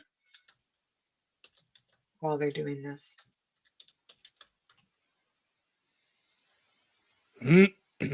They just watched the video. I think the guy is guilty because it appears that he went out to the kids with the knife, then did not leave. Am I wrong about the knife? He had the knife in his cargo pants pocket, and it's not until they start yelling at him that he brandishes it. and shoving him in the water and Mr. Truffus. yeah. Mr. Nelson, are you aware that Isaac Schuman's blood alcohol concentration was a 0.219? No, I was not aware. Okay. But you say that you guys were about the same, right, in alcohol? Well, I was just a guess. He asked me to provide an estimate, and I did. I wasn't keeping track of other people's drinks. Right, but you provided that your estimate and Yeah. your drinking and his drinking were pretty close. Yes. So you were impaired, yes? What? Is he trying to minimize all this? His knife was in his pocket. You can No, clearly it see was in his teeth when he walked up. No, that was his snorkel, David. he had a snorkel on. Yeah. Because he was looking for there was a lost phone that had floated and he was looking for it when he came Yeah. upon the kids.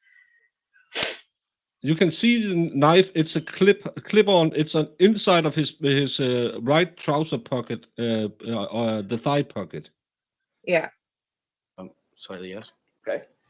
And you were I asked think he's drunk again. and gave some answers regarding your initial contact with Mr. Miu. Do you remember that? Yep.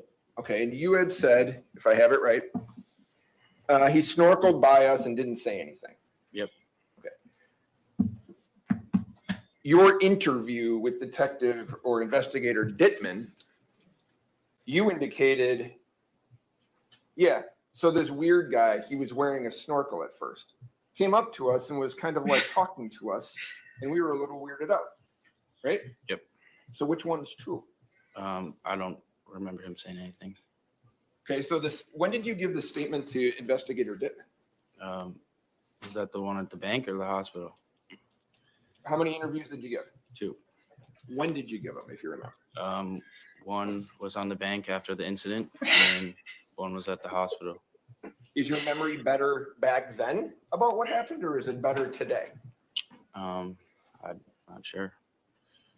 Well, do you remember things that happened closer in time to the event, or as more time goes by? I think I remember them both the same.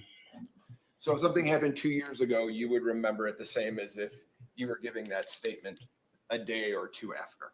Yeah, I would try. Okay. So you don't recall him saying anything to you guys, right? Yeah. Okay.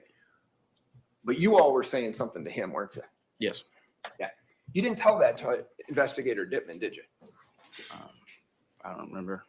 You left out the fact that you guys started taunting him and tormenting him. Right? After we told him to leave, yes.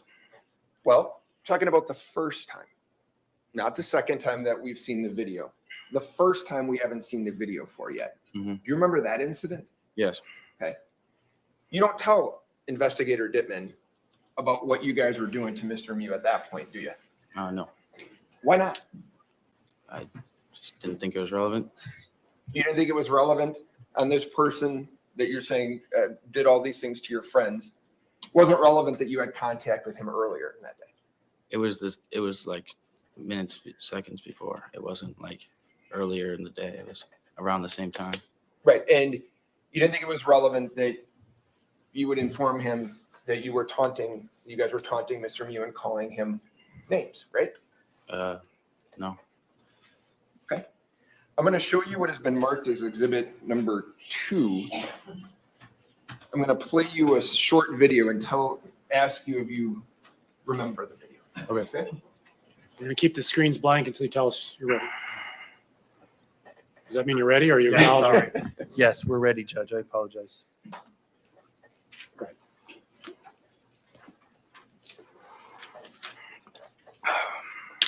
Playing the 9-second video on Exhibit 2.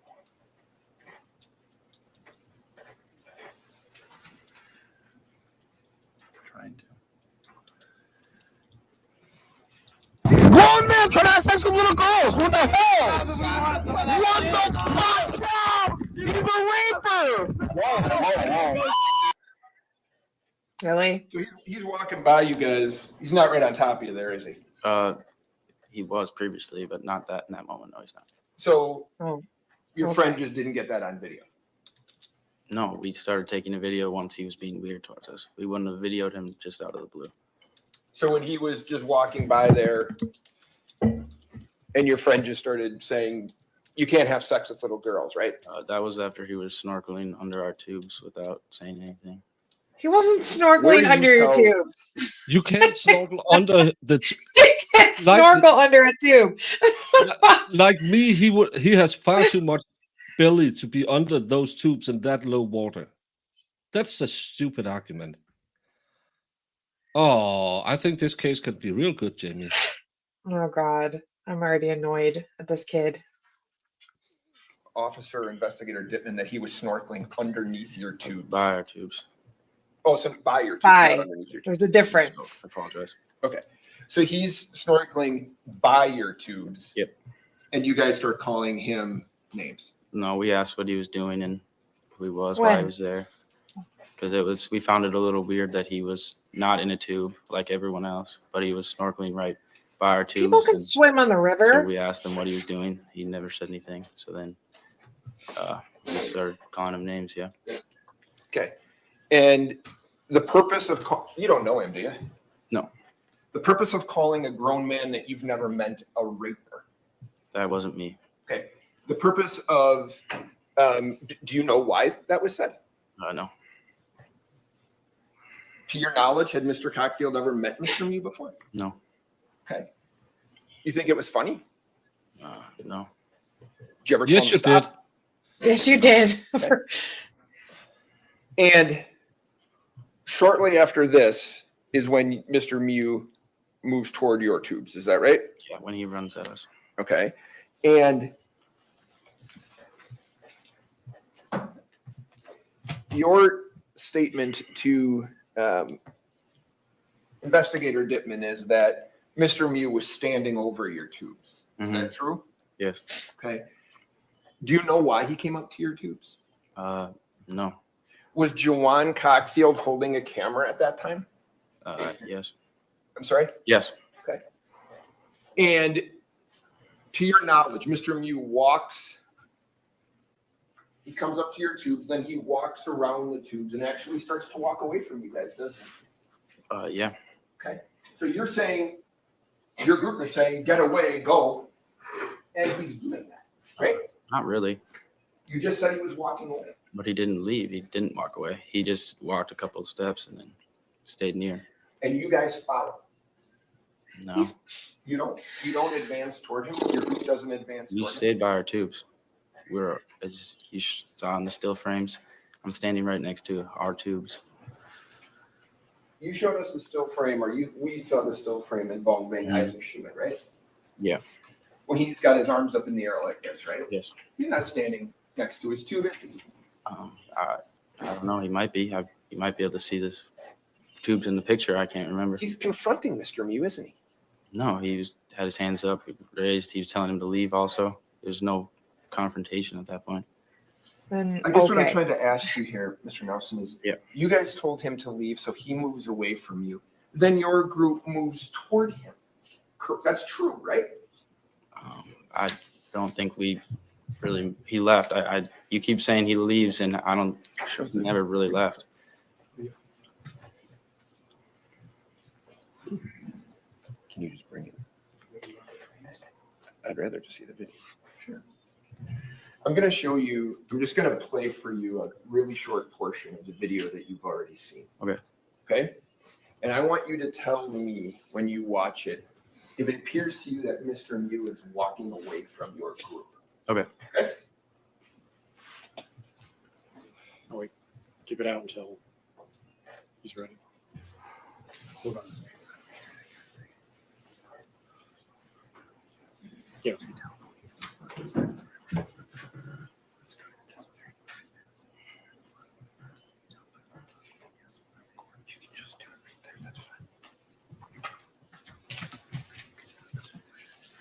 Yes, we're ready.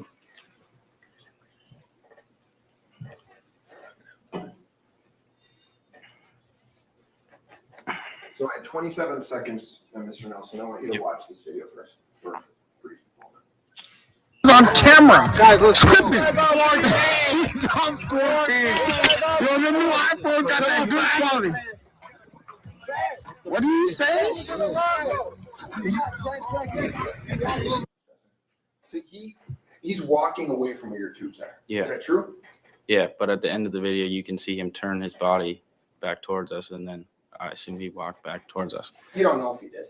We could watch the rest of the video and find out. Well, we will, but your group walks toward him, right? You keep saying they Yeah. don't, and it's clear they're moving in his direction, yes? Yes. Okay. And Duh. you're moving in this direction Jesus. because you've testified that you're scared, right? Our tubes were all still right around our tubes. That's our property. We're not like. How come you don't go around him? You've said that he could. What do you mean? Hold on. You said he could leave, right? Yeah. He could have walked away. You could have walked away, right? Yeah. You didn't walk away either, did you? No. And that river, anybody can use that river if we're being honest with one another, true? Yeah. Okay.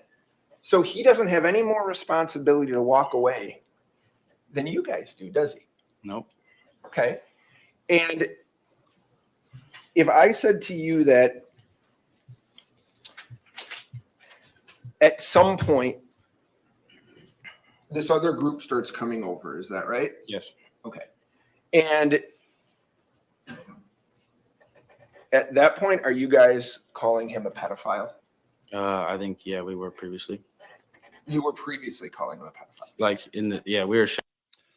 For those of you who didn't watch Rittenhouse, this lawyer was the one who made Great Grosskreutz admit that Rittenhouse didn't point the gun at him before he pointed his gun at him. And they're That's good. probably he was the guy who got Rittenhouse off. Shouting, and that's, I think, why they came over. Okay. And I'm sorry, you said you believe that's why they came over? They heard us shouting, so I Sure. believe. Yeah.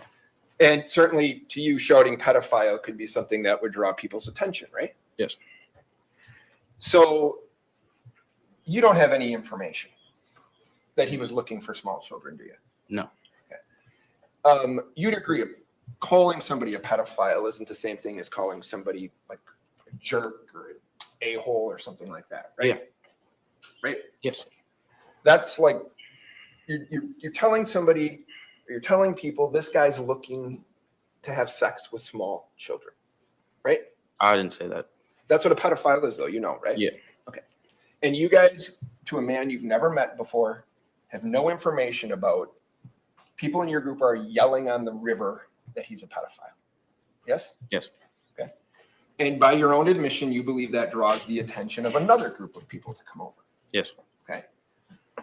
And do you remember independently? I know you've seen the video now. Do you remember independently? He walks away from you guys kind of over to her, doesn't he? Like walking toward you. Is that true? Yes. And she, to your recollection, immediately tells him, go get your fucking ass, go. Do you remember that? Yes. Okay. So in terms of what you can see, she doesn't wait to find out what's actually happening either, does she? No. Right? Yep. She jumps into this and is yelling for Mr. Miu to go without knowing anything about what had happened based on the contact you had. Yes. Okay. And you describe her to police as, quote, getting in his face. Is that fair? Yep. What do you mean by that? She was yelling at him to leave. Well, you could yell at me to leave from here, right? Yeah. She was right. She was close to him, right in front of him. Okay, so I won't invade your space, but what you're in your definition of getting in someone's face is getting close to them. Is that fair? Yeah. Okay. And is it in part based on the volume of her voice too? Yeah. Okay. So if I said to you, what you observed is this woman, her name is Madison Cohen, but she is close to his face yelling at him. Is that Yes. fair? Yes? Yep. Okay. And at that point, he's alone, to your knowledge, right? Mm-hmm. Okay. And that's a yes. Yes. Sorry. And initially, there's 6 guys in your group. Yep. And you say that 2 females come over. Yes. Okay. More people come over as this continues on. Is that true? Correct. Okay. So at one point, it's at least, if you know, it's at least 10, 12 versus 1. right? Yeah. And do you, well, can I ask you this? Do you believe that the situation was getting, that the temperature was rising in terms of the situation as time was passing?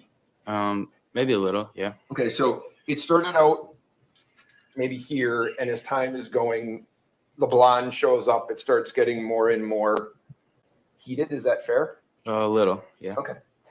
So in a situation where it's getting more and more heated, would you agree that physically putting your hands on another person in that situation could be a show of aggression?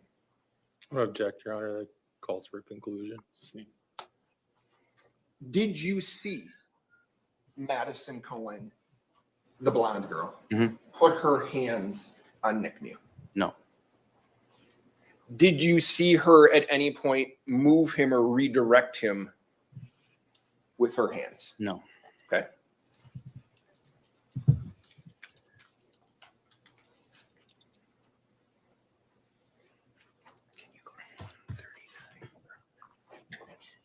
I love that you can hear him whispering. Thank you so much, Vince Clothrow. So and you had said Danny T for thanking that Jamie. his presence here made you afraid. Yeah. Okay. I'm going to show you. Do you recall ever saying personally in your contact, you got 10 seconds? Jesus. So you're not saying that you said it? I don't remember saying that, no. Okay. Do you recall other people in your group? Do you remember hearing that being said? No. Okay. To you is a statement, if I said to you, you got 10 seconds, is that something that you would take as a show of aggression? Objection, Your Honor. It's same objection. It's what? It's the same objection. It's called, it's sustained. Can you play the video? So I need you to listen to this, Okay. Mr. Nelson, and it might take more than once, but I want you to listen to hear if you hear someone in your group saying that, okay? And the play from the 35 No, it's that's a different company. second mark to the 45-second mark. I think it happens at the 39 second. 39. Please tell us when you're ready for the video. Ready.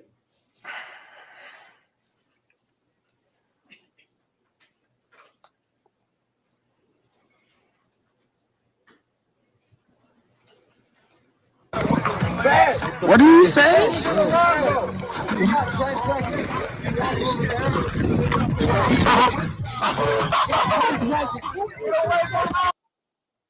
Did you hear that? No. Okay, can you play it at least one more time? And again at 36 seconds. What do you say?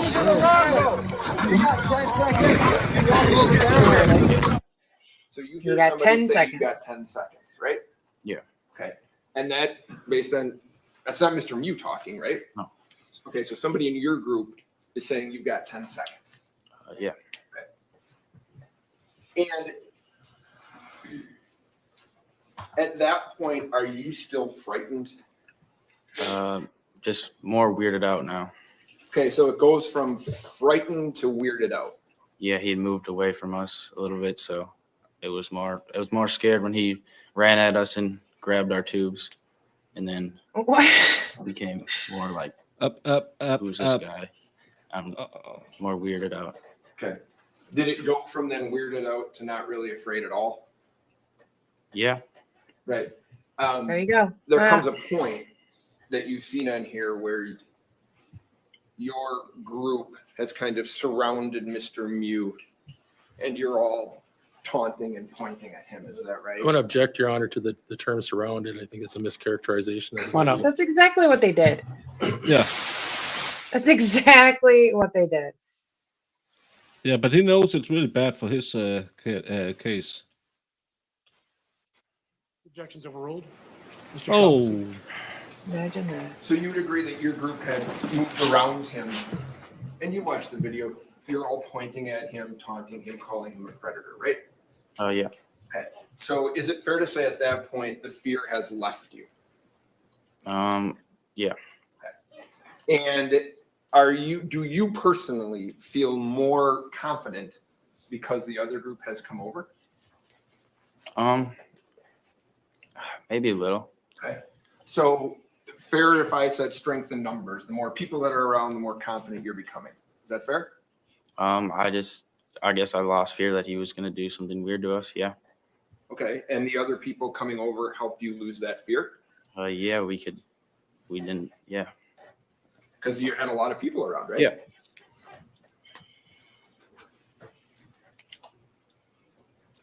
Now, can I ask you, I don't want to get too close to you, but you say that, if this is fair, Madison Cohen, blonde girl. Yep. Is she in his face when she gets punched? I would say she's at the same distance she was the whole time. So yeah. Okay, so she's in his face, right? Sure. Yeah. Would you say that's in his personal space? Maybe. Okay. So based on your recollection, she may be standing in his personal space yelling at him, right? Yeah. Okay. Now, can you tell me, you said on direct examination that Mr. Miu punches her in the face with his right hand. Mm-hmm. Is that true? Yes. You believe that to be true? I believe he struck her with his right hand. Yes. Okay. Are you aware that at the time that he would have struck her, he was holding onto a knife? No, I was not aware. Okay. If I told you that fact is true, would that change your opinion? No. You would still say a man who's holding a knife struck her in the face with his fist. Yeah. The knife is not in front of his fist. Okay, so you think that the knife is in his hand and he comes across and punches her in the face? Yes. Okay. And do you remember would he have hit her on the left or the right side? The right side, I believe. She fell down towards the left. Okay, so sorry, I'm getting confused. Left side, I guess. Okay, so you believe he's holding a knife in his hand and he punches her in the left side of her face? Yeah. Okay. Do you see any marks on her? No, I didn't. I don't think they had time to be marks or really check before everything happened. Okay, but my question is, you don't see her have any marks on her face, true? No, I didn't check for marks. Okay. And you say that she goes down, is that right? Yes. All right.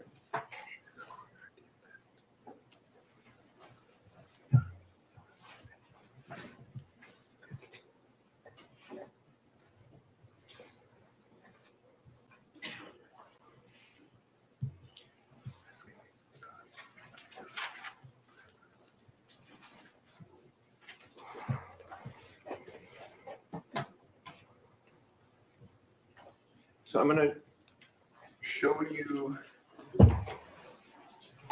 Okay.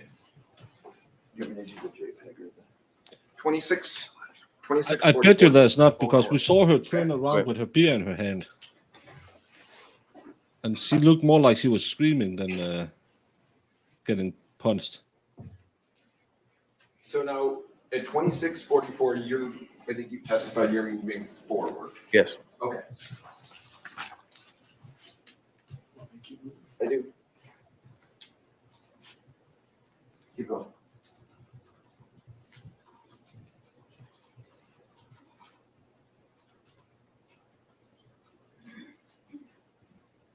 Okay, right there. So we've gone from 26:44 to 26:53, right? Mm-hmm. That blonde is the girl that you said was punched in the face and went down, right? Yeah. Okay. Would you agree she's holding on to her drink? See that? Yes. And can we go one or two more, Aaron? Looks like she's got a cell phone tucked in her trunks on the top. Yes? Yes. Okay. You'd agree she doesn't go down, right? If that was the woman that was punched, then Well, she's the blonde, right? yeah. Okay. So you'd agree now looking at this, she doesn't go down. Yeah. Okay. You believed that she did go down though? Yeah, maybe it was just a stumble on I guess. I'm not sure. My attention was quickly averted to Mr. Miu after that.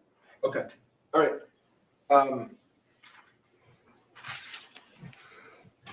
You had provided information or a statement to Officer Dittman.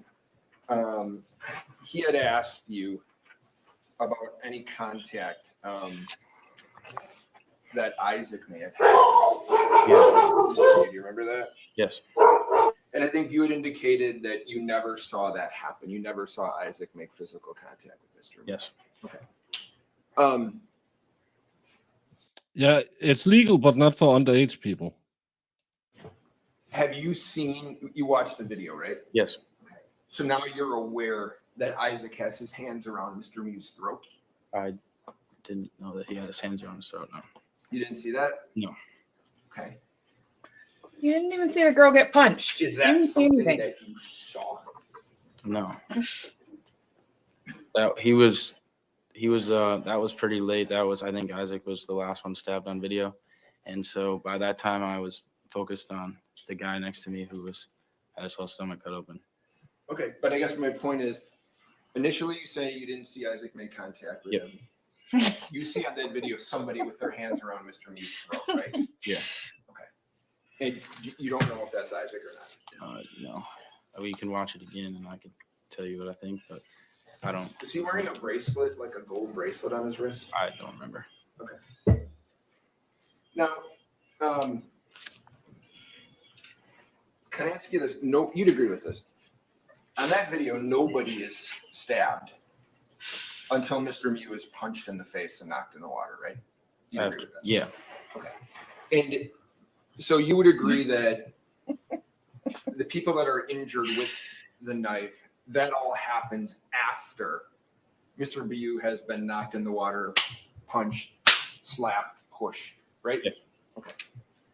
And you don't attack Mr. Miu, do you? No. Okay. And he doesn't do anything to you, does he? No.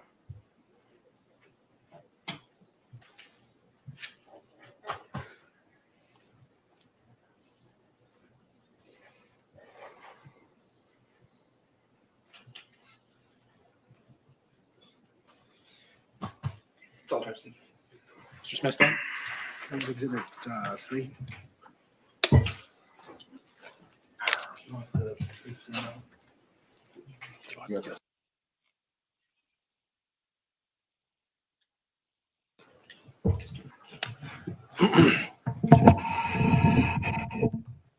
So Ryan, this prophecy has asked you about Mr. Miu walking away from your group of tubes after he had run up on you. Yes. Did he walk downriver or upriver?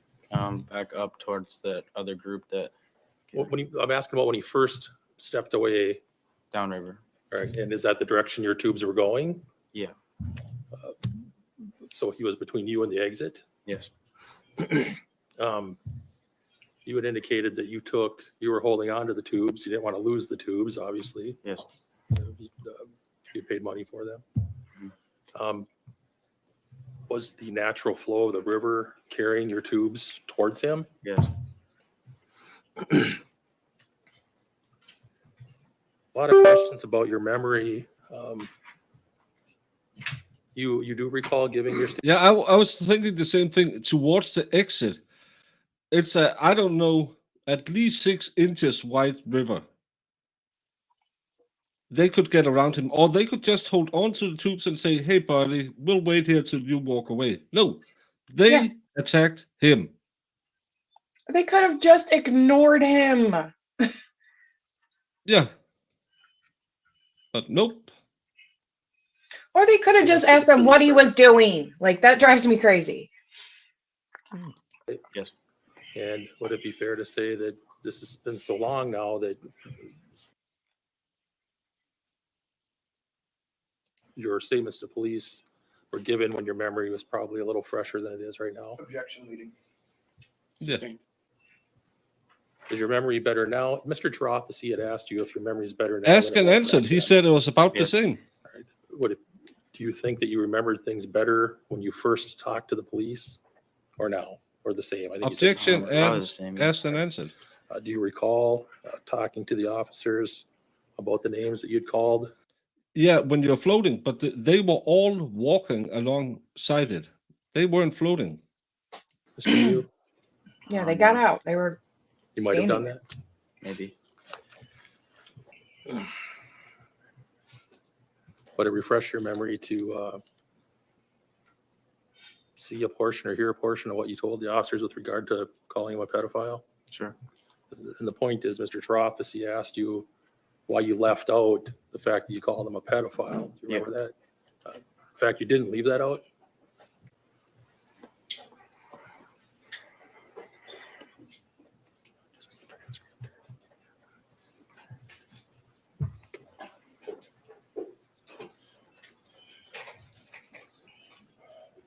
Your Honor, can I approach the witness to show him a digital copy of the transcript of his interview with Investigator Dittman?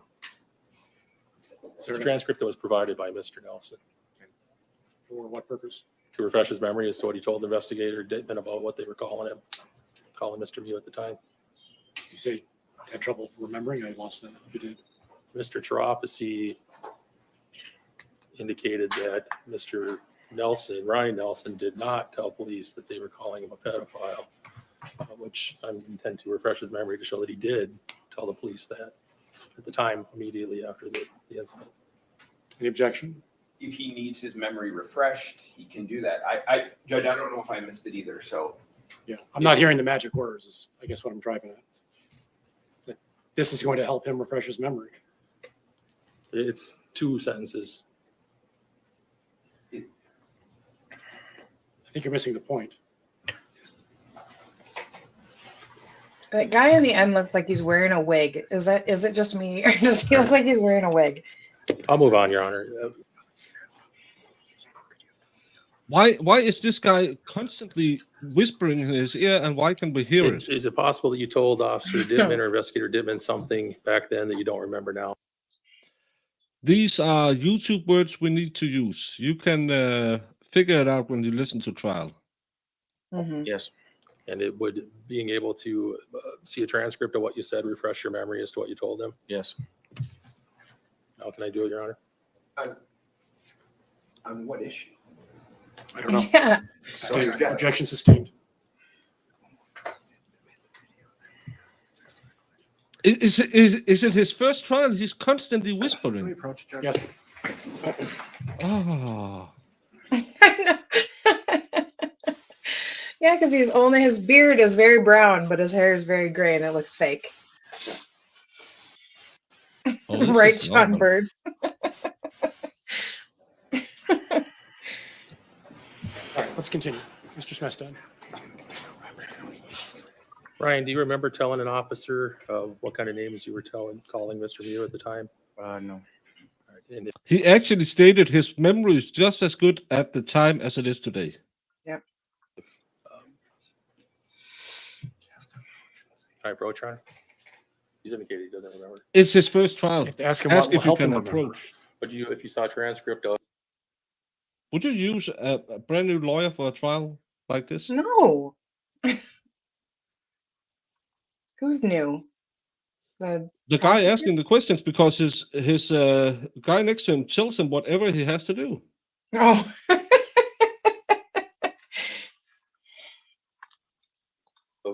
your interview with Investigator Dittman, would that help you remember? Oh, yes. Now you can approach.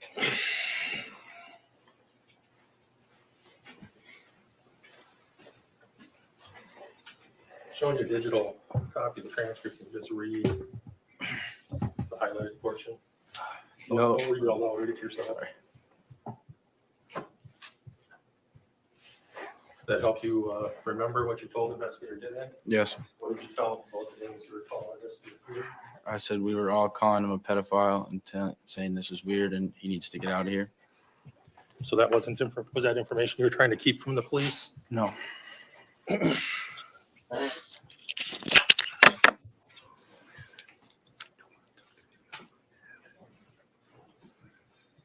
At that point, were you aware that there had been a video made by John Cockfield of the incident? Yes. Were you aware that the police had it? Yes. At the time that Mr. Miu ran up and grabbed onto your tubes, Ran up. did he grab them in an area where some of your friends had their legs positioned? Objection leading. Sustained. Where did he grab your tubes? Where we were sitting? Was that, were there people in those areas? Yes. What parts of their bodies, if any? He read the statements he gave to the officers, and now he can say, "Yeah, by the way, I said that one." But it's leading to ask, did he grab them at that place? Were close to where he grabbed? Legs. Did you know When he walked up, no one was whether or sitting in not he those was trying to tubes. So what grab is he onto their talking about? legs? No. Objection speculation. Sustained. Oh, if he's new, they're gonna tear him a new one. Jesus. You don't put a new guy up Mr. against Slavsky. Cherofsky had asked you about someone in your group saying you got 10 seconds. Do you know who that was directed at? No. You know who said it? No. Did you hear it on the video when he played it for you twice? Yes. Did you hear Mr. Miu being described as the person who had 10 seconds? No. Mr. Cherofsky had asked you about whether you had less fear of Mr. Miu once the other folks came up.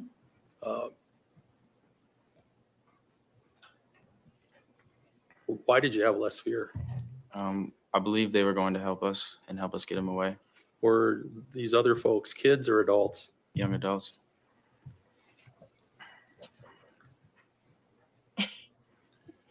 After the blonde woman, Madison Cohen, is punched, did you take the time to check to see if she had any injuries to her face? No. No, you just started punching him. You've seen the video of the incident here today? Yes. You had indicated earlier, I think, that everything sort of happened right after that, right? Yes. Did you see where Madison Cohen ended up going after No. she was punched? You No. didn't? Didn't even see her get punched. It indicated that you thought she fell down, and then on cross-examination, you said that she may have just stumbled backwards. Do you remember specifically whether she fell or stumbled backwards? No. But as you sit here today, is that what your impression of what happened was at the time? Yes.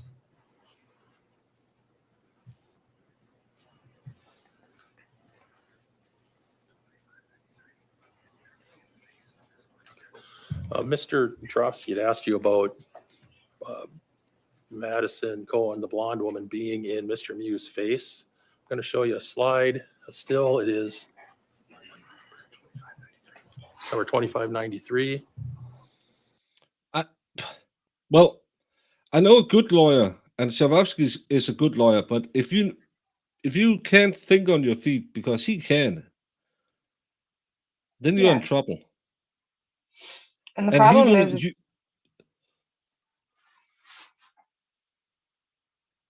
go ahead. Well, the problem is he will object to everything all the time to take him out of his game. So he will have problems.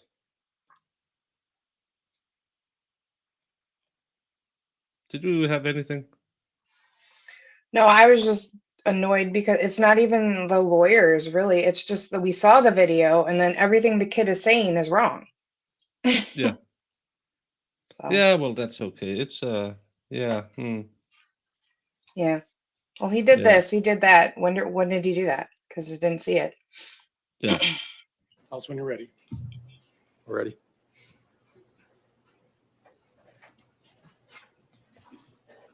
Do you see that still frame from the video? Yes. Is this what you were referring to? Yes. Is that where she was located when he punched her? I believe so. Do you remember where you were in relation to this photo off screen at that time? To the left side of the women, the right side of Mr. Miu.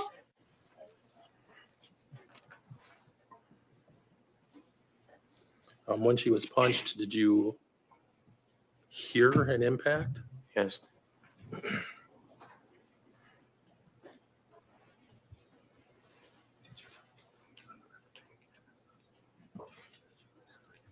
When you gave your two statements to the police, both one on the riverbank and one at the hospital, did you tell them that he had punched her? Yes. Nothing further. Mr. Schroff? We would agree that when Mr. Miu moved over to go talk to Madison Cohen, you could have all just went right by. Yes. But you stayed, right? Yep. And you were asked about just the 10 seconds, right? You got 10 seconds. Yes. You didn't believe that was directed at you, did you? I didn't hear it. Okay. Would it make sense to you that it would be directed at Mr. Miu based on what was happening? I'm not sure. I don't know who said it. And you said that your fear was reduced once more people came. Is that right? Yes. Okay, so tell me if this is fair. When it was the 6 of you, you had, according to you, some level of fear. When it became 13, you didn't have any fear. I had less fear. Yes. Okay. Through this whole thing, he was alone, right? Yes. Okay. So at one point, you know it's 13 versus 1. Yes? Yes. Okay. Now, you said that you remember Miss Cohen falling, and now you think that might be incorrect. Is that true? Falling or The stumbling. blonde, I'm sorry. Yeah. That you say she was punched and she fell. Some sort of falling or stumbling motion. Yes. I believe that's true. Okay.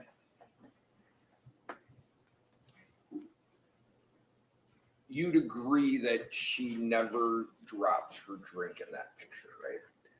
Yeah. And her phone doesn't leave her body, right? Yeah. Mr. Nelson, I appreciate your time today. Okay. Thank you, Mr. Nelson. You can step down. Is he released from his subpoena?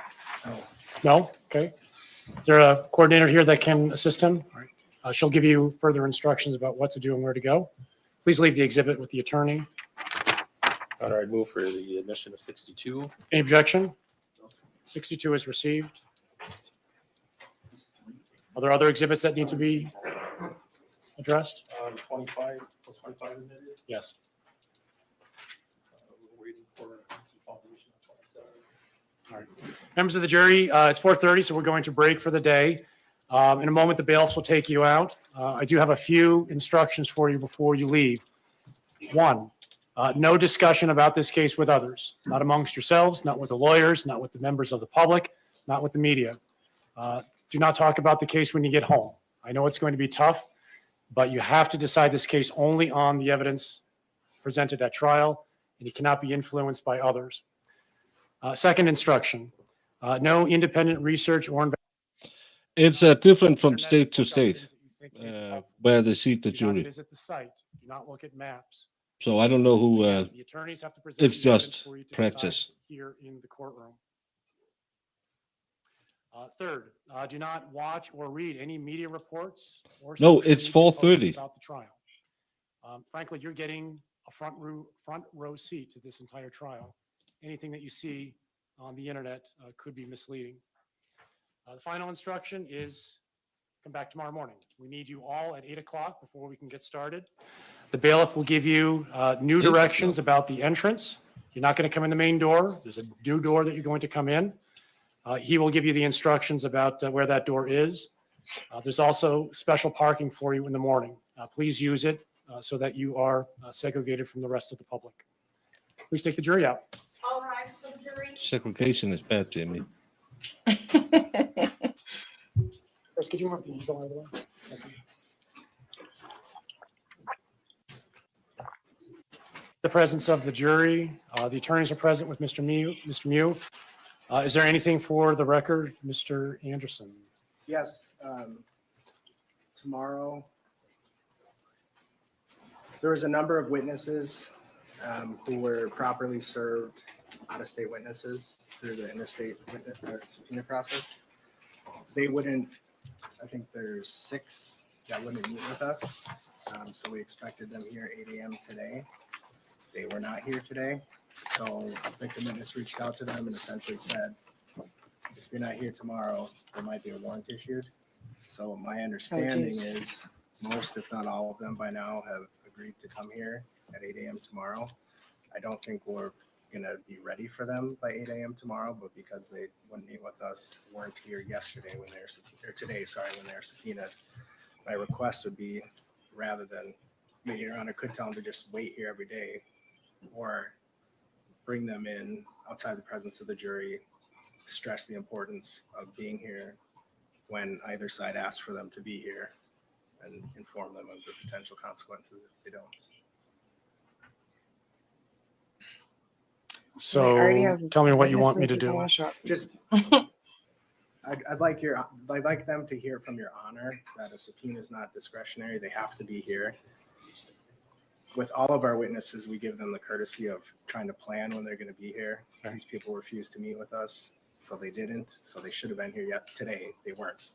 So I just like Your Honor to stress, if they're not here when either side tells them to be here, they could get a warrant. Okay, so they're not going to testify tomorrow.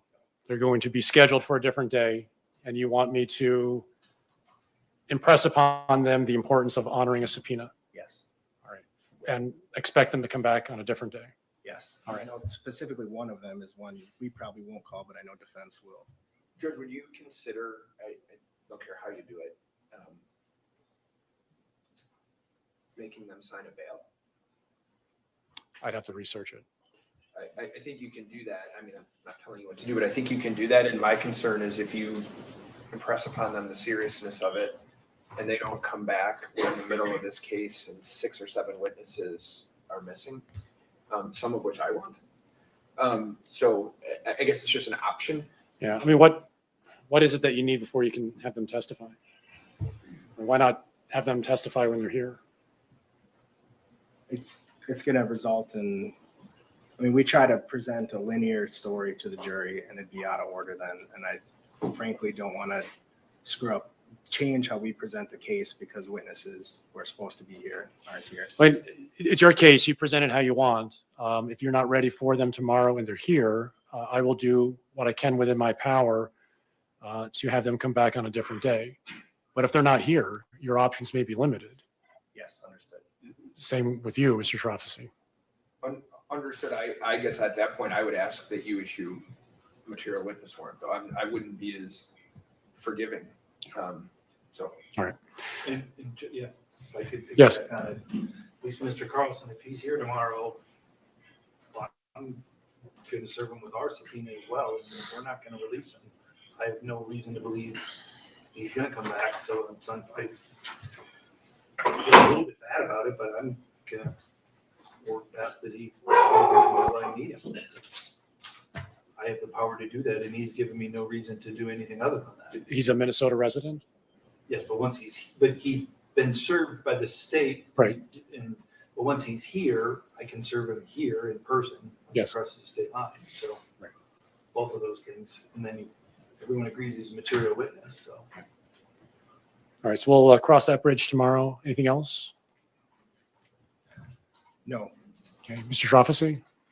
We get maybe off the record, just who are the witnesses for tomorrow? We can do that in a moment when we go offline here. One thing I just want to comment on is obviously the video and the still frames are going to be an important part to both of your cases. But I am concerned if every witness called is going to be commenting on what they see in the video. Oh, I see this, I see that.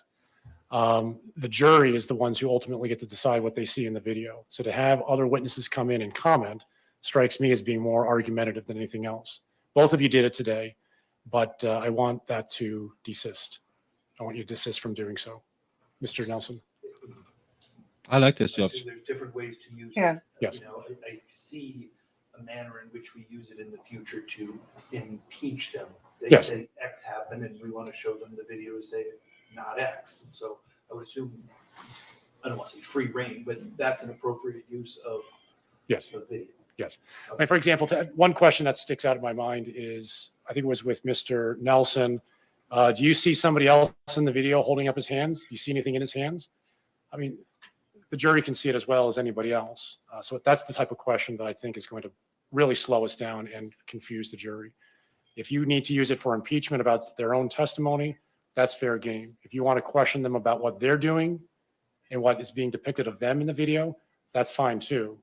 But for witnesses to be commenting on other things that they may happen to see in the video, apart from their recollection, outside of the things I've just described, I think would be a misuse of our time. Your Honor, one of the issues with that is that particular set of questions, that it's going to come up over and over. That's Isaac Schuman, and he can't testify, obviously. So that's why I asked Mr. Nelson if he had They are the anything. I finders can't of ask him facts. that. I can't ask Mr. Bad Schuman. idea. I understand, but we can all Yeah. see it.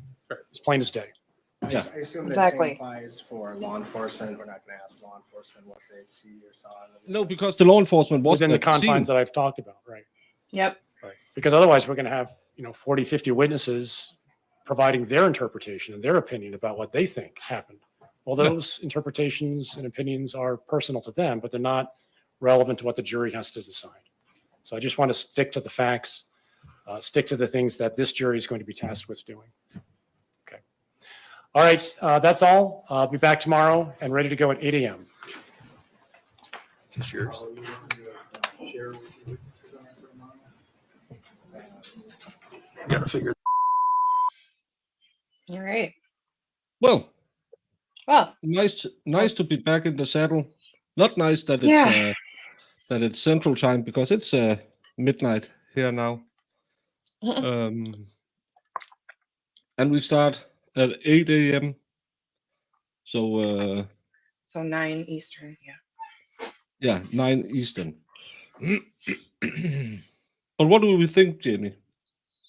So far, I did mean, he so far, unprovoked walk up, started something, being weird, swam next to them looking for girls, and then just slapped the bitch around and started stabbing? no, that's not what I saw at all. And these kids should be ashamed of themselves for real. Yeah. From the minute they saw that guy, they were a-holes. Yeah.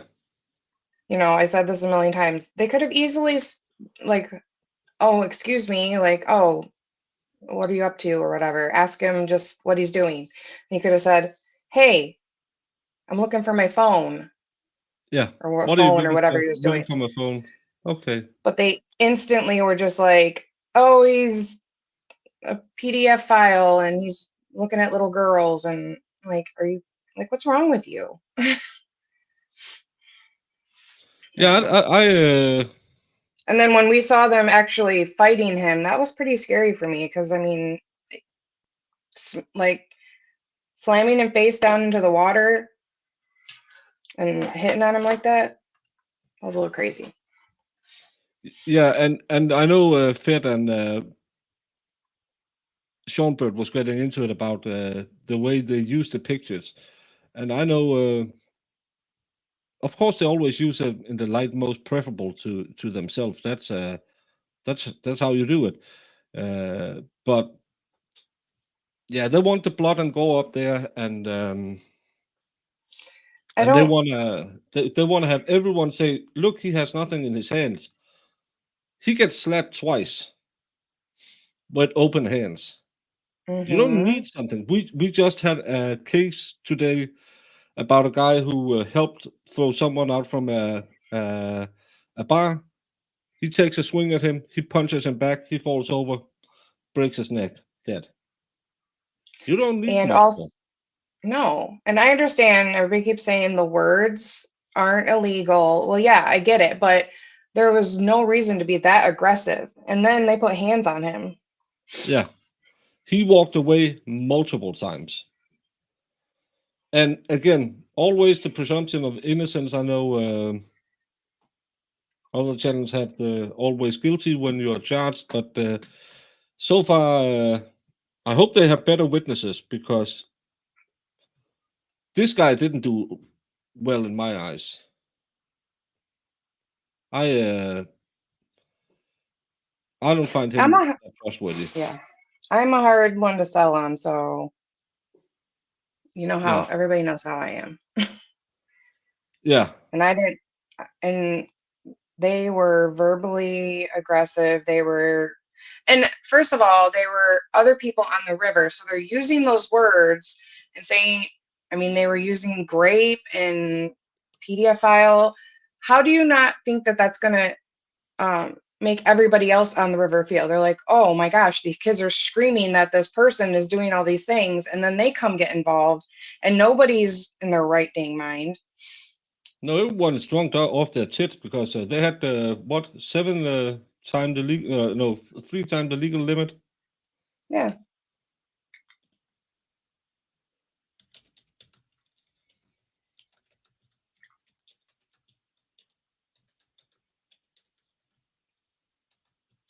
That's just.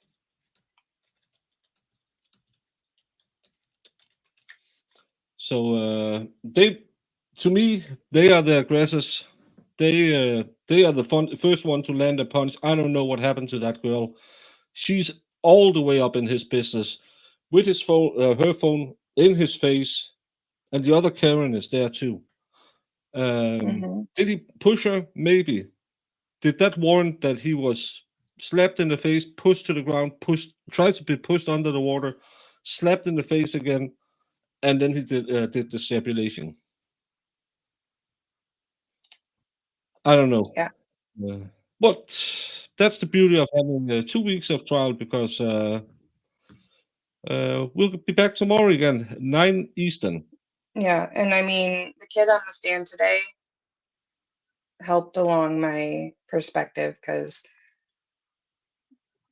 he didn't know what he was talking about half the time. Yeah. Yeah, they were taught how to respect people really quick. That's the biggest problem, because it took one Eastern European to show these kids real life has consequences. So when you talk to a teenager today, maybe talk about when they're out partying with their friends. Don't do this, because it can go bad really, really, really fast. And 40 witnesses. No, it was vodka in the water bottles, not the tequila. But Well, we'll I be thought they back said it was tomorrow. Tito's. Isn't Tito's? Tito's is hard seltzer. But Vince says thank you for covering it. Get paid for watching it. Thank you so much. And Danny T said thank you, Jamie, for covering this trial. Okay. And glad to be back doing a live trial. Jamie leaves me now. Getting the rust off the wheels. We'll be ready again tomorrow. Tito's is vodka. Of course, Valhalla comes in when he hears about drinking. Jamie lost connection, so I'll do the outro. I'll send you somewhere. Be back tomorrow. Follow me on X, so you see when we go live. If you're not, or just follow me here. If you're a member, you can go in the Discord where you can see the bad pictures if you want to. They are not that nice. But thank you all so much. Yay for trial again. Yeah. I need to do something with my throat now. No one should have died, but those kids shouldn't have been acting that way. Exactly, it's me, Josie. It's F around and find out. But go annoy someone else and say hi for me. And remember, Valhalla is turning 25 today. So if he streams, remind him and wish him a happy birthday. Your Honor, I apologize. What exhibit are you referring to? I'm going to make this 100, Your Honor. 100, because it is 100% correct. Objection, Your Honor. See the lawyer's face? Okay, we have to go back and they. Widower case. Did you, whether it's true or not, believe that Mr. Randolph had slept with your wife? I wouldn't care. You wouldn't have cared? No.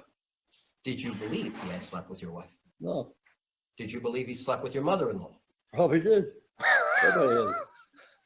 Wait a minute, I need this story time. Everybody has. Everybody has. Everyone has slept with his mother. If I showed Oof. Oh my God. I'm having a Jamie moment. And the way he just said it, he was just like, everyone that. Things on YouTube. Mr. Randolph, do you? I gotta get some man. You don't know. Called him chicken shit. That's right, you was chicken shit.